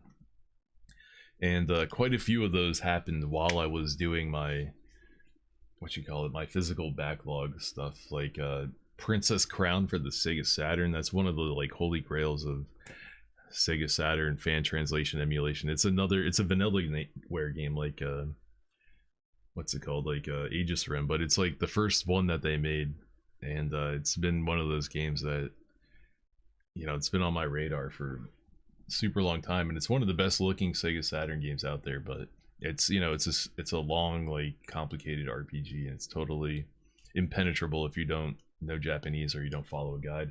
So I really want to play Princess Crown. I think there's a Sega Genesis strategy game called Hybrid Front that got a fan translation. That's been on my radar for a while too, but I didn't even know there was a fan translation being worked on. So I'm totally down to play Hybrid Front. There might be some other fan translations that happened that I might be down to play also. So I don't know. 13 Sentinels, I could do it, but there's some other things that I might be more hyped to play instead. So I don't know. We'll see. We'll see what happens. You haven't played anything on the Saturn, right? On, you got to go back to work real quick before you go. Have you played any Sega games? Like I personally grew up playing Sega Genesis, Sega Saturn, Sega Dreamcast. We had a Nintendo for a little bit when I was a kid, and I bought a Nintendo 64 with money from my first job at Domino's, and I bought a bunch of games for it. So I played a bunch of Nintendo 64, and then later on, my brother got PlayStation 1, a modded PlayStation 1 from one of his friends, and he bought a PlayStation 2 as well. So I played a bunch of PS1 and PS2 games, but mostly I played Sega games growing up, Sega and PC games growing up. You mostly grew up with a PlayStation and handheld Nintendo consoles. Okay, right on, right on. No Xbox, no GameCube, no Sega. Oh, okay, yeah. I bought a GameCube. He bought an Xbox. I think he might have got that off his friend too. And then I bought an Xbox 360. We went halves on a PS3, the PS3 I have now. And then I bought a PS4 eventually. So the PlayStation 1 and 2 though, like, he got those like later. So I didn't play PS1 games really when the PS1 was like during its heyday. I didn't start playing PS1 games until like after the PlayStation 2 had come out. So I didn't grow up playing PS1 games, but I did play them back in the day. I did play them a long time ago, just not like during the time when it came out. And the fact that that was a modded PS1 meant that I got to play maybe a bunch more in a like more random games than I would have got to otherwise. Like Vagrant Story, our copy of Vagrant Story was on a burned disc, and that's like my favorite PS1 game too. That game's hella tight. I feel bad for people that are too dumb to make it past the first 20 minutes, but whatever, you know, it's whatever. Anyway, you got to get back to work. I'm sorry I'm yapping at you. I got to figure out what I'm going to play tomorrow. It's either going to be 13 Sentinel, some weird fan translation game, or it could even be just like another PS2 game or something. I was working on a lot of PS2 games on emulator.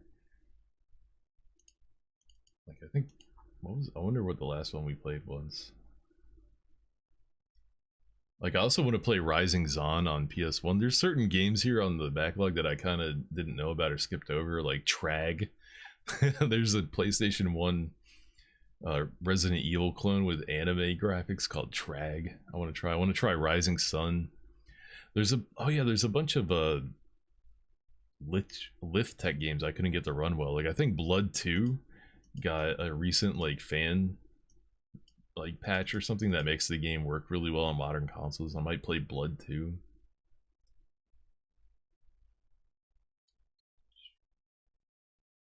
There is all kinds of shit in here. There's so many weird random games. So I don't know, man. If you like weird random games that maybe you've never heard of, you know, feel free to stop by again. if you were just here for the Monster Hunter, I totally understand. You know, I appreciate you coming by and hanging out and chilling with me while I played some Monster Hunter. It was a lot of fun.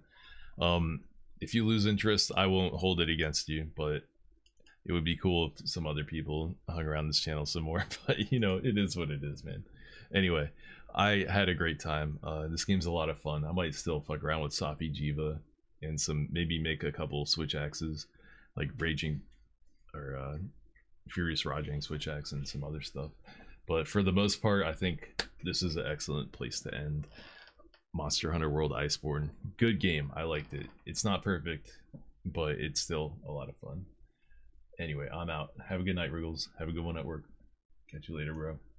Peace.